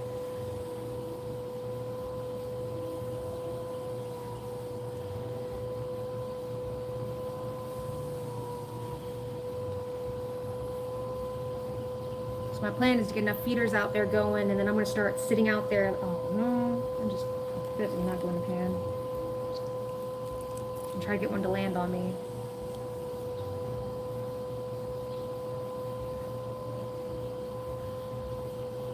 They eat their weight in sugar? I didn't know that.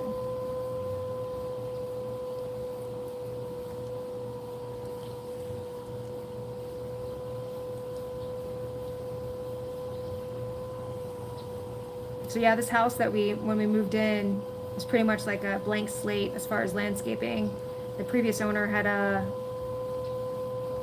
whole house, the previous owner had bought the house foreclosed on, and it was just covered in English ivy. So he just went crazy trying to get the English ivy under control.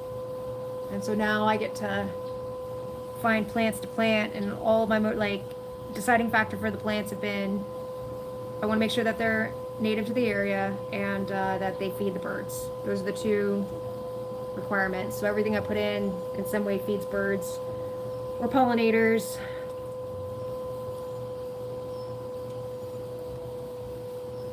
I want to see how many birds we can bring to the area. I mean, they're already here. We have several oak trees in the area across the street and stuff like that. So we already have a ton of birds. But I just want to bring them closer so I can watch them.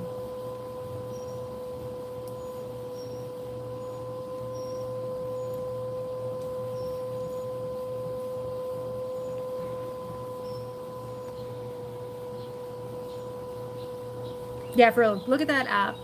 It's the Merlin, like the wizard bird app. If you like birds, you'll like it. At least I think so anyway.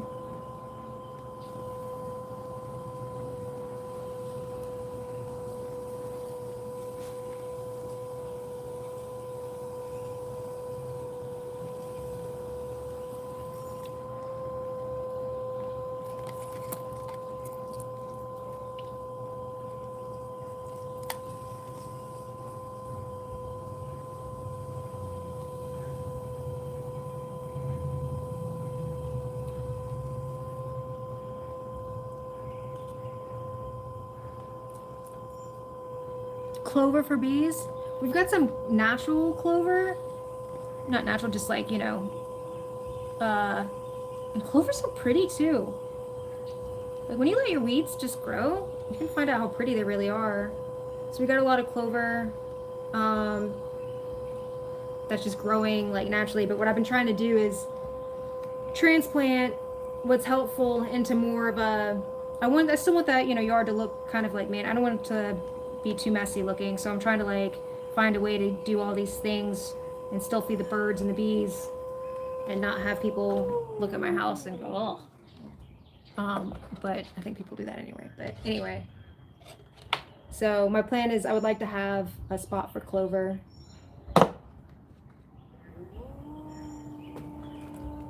Right now we leave it the grass that we do have, we'll mow, and then but we'll still leave sections so the bees and everybody's got something to eat. But the ultimate plan is to get rid of all the grass and have nothing but other types of plants.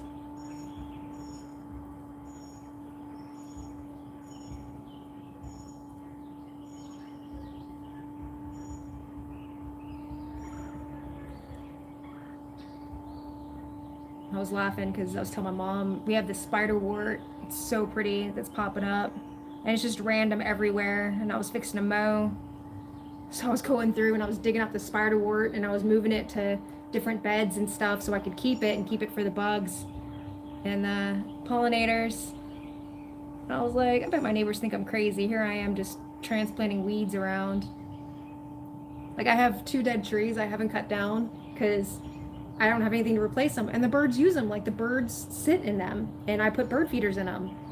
So like it's a safe place. We have a lot of stray cats. So I have left them until the trees that I put in grow up tall enough that they can then be the haven for the birds. And it looks terrible. It looks absolutely awful. But I love watching the birds in them. Like it's crazy because they come and they sit and I get perfect view of them. And eventually I'll replace it. Eventually I'll take them down.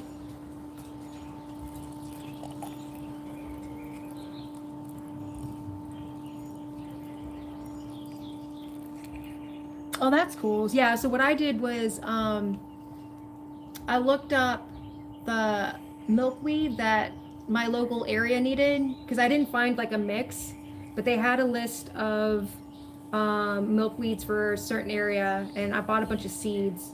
And this was the first year I tried it. So I tried 2 different ways, actually 3 different ways. One, I put just some seeds in the ground to see what would happen. Then I also did milk jugs. I sowed them in milk jugs.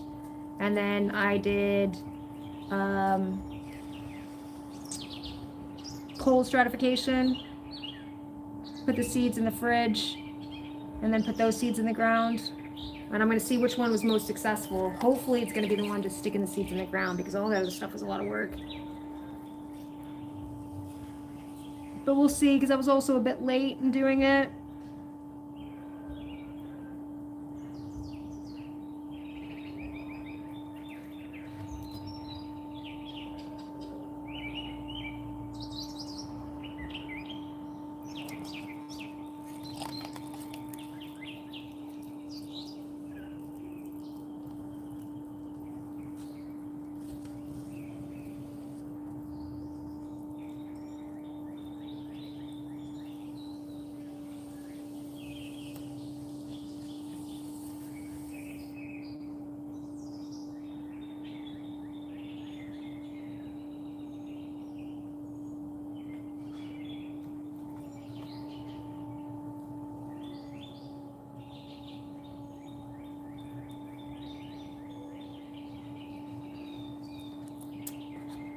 This one is not going as well as the other one.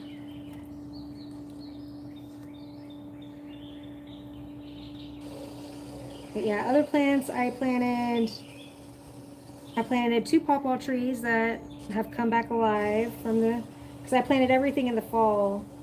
And I don't know what I'm doing. This is the first time I've owned a house.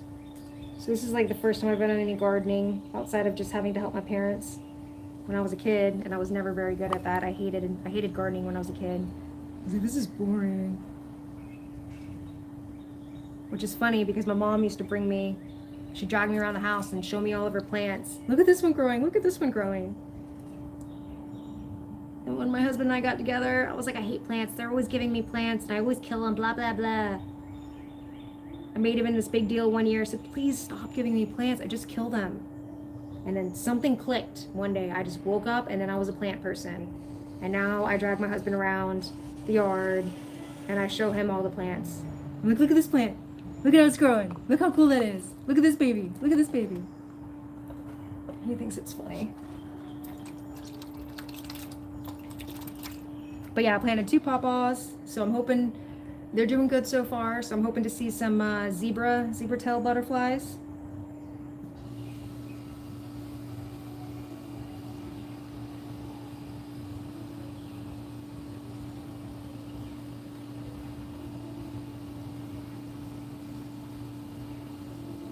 Oh yeah, yeah. Definitely.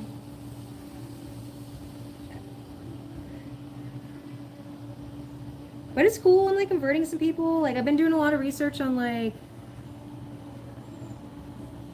uh native plants and stuff and the value, like for like example, zebra tail or zebra swallowtail butterflies, they're like endangered or something. They're on like some kind of protected list because the only tree that they will put their eggs on and the pupas and all that um, are pawpaws or pawpaw trees. So if there's no pawpaw tree, then there's no zebra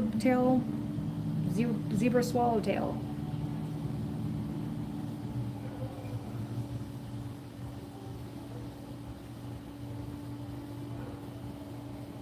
Like,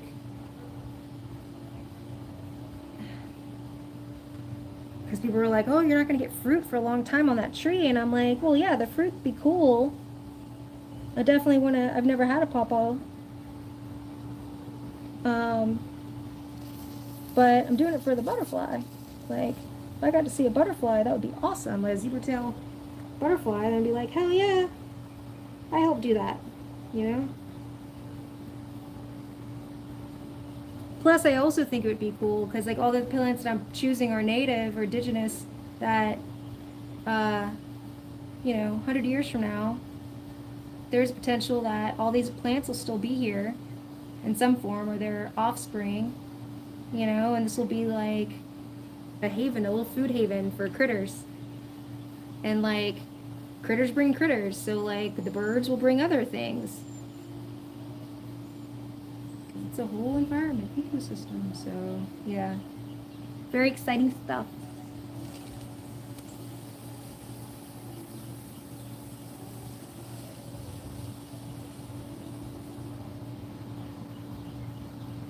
Like just sitting out in nature, man.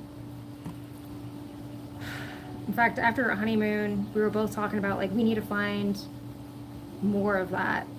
Like I like to sit out in our backyard a lot.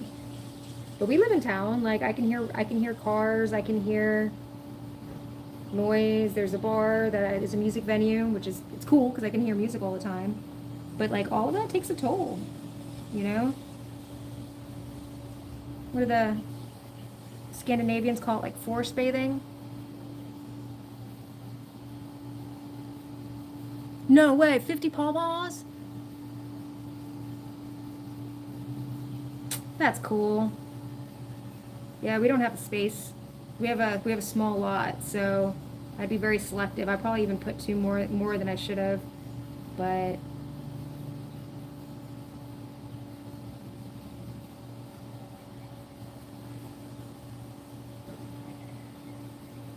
that's okay.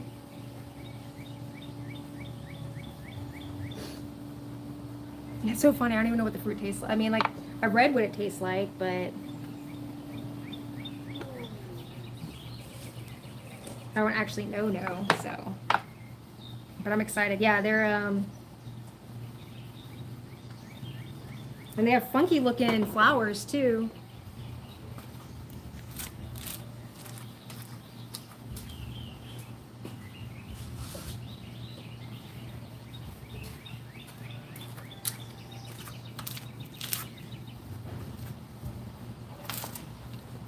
Yeah, that was interesting. Like I was trying to. So the other thing I have to do now is make sure that I have. That'll be this fall. Make sure that I have food for the zebra swallowtails. So the tree will provide the caterpillars food and what they need, but after they turn into butterflies, their needs will change. So then I'll have to get them different, make sure that I have the other plants for them, for those butterflies to eat. It's all super interesting. It's like a big puzzle. So, yeah, I don't think I could ever live in a big city. Big cities are cool. There's lots to do, but it's really hard to find nature and quiet. And I think that's super important.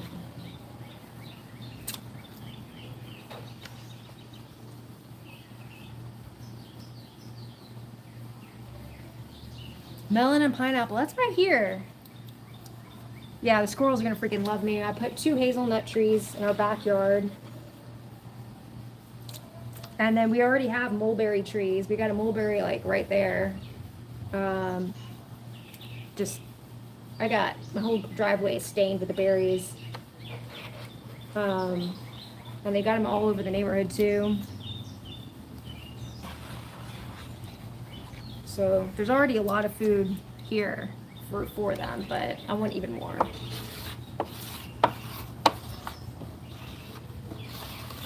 Yeah, it's fun. Yeah, it's funny how things just change as you get older. Things look different, and then all of a sudden you're into different things. The next thing you know, you're a plant person. You're like, no, I think I'm gonna stay here and hang out with my plants.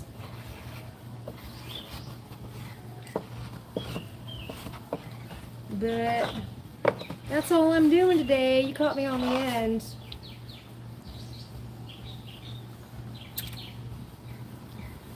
But I'll be on again now that the weather's nice again and life has calmed down. You'll see me on here more. So, and my last 2 streams have been really chill like this, where I'm able, like I said, like I'm able to have a conversation with people, and it's not just people going, hey, hey, hey.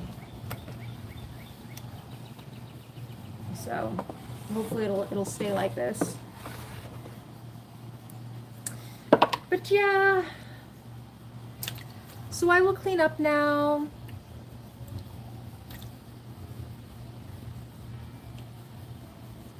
Why do you need to wait? Why do you need to soak them before eating? Because I just been eating them off the tree. I just because like bugs.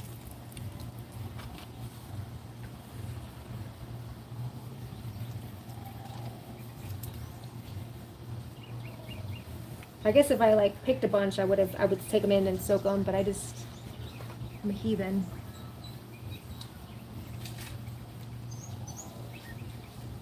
No joke, I agree, man.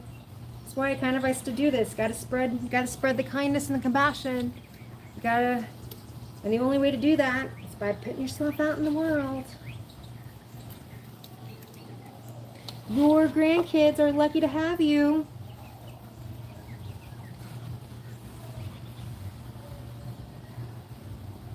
Oh, they contain a worm. Oh, that's good to know. I've been eating worms. I've eaten worms before, but they were meant to be eaten. So yeah, maybe I'll start picking them and bring them inside.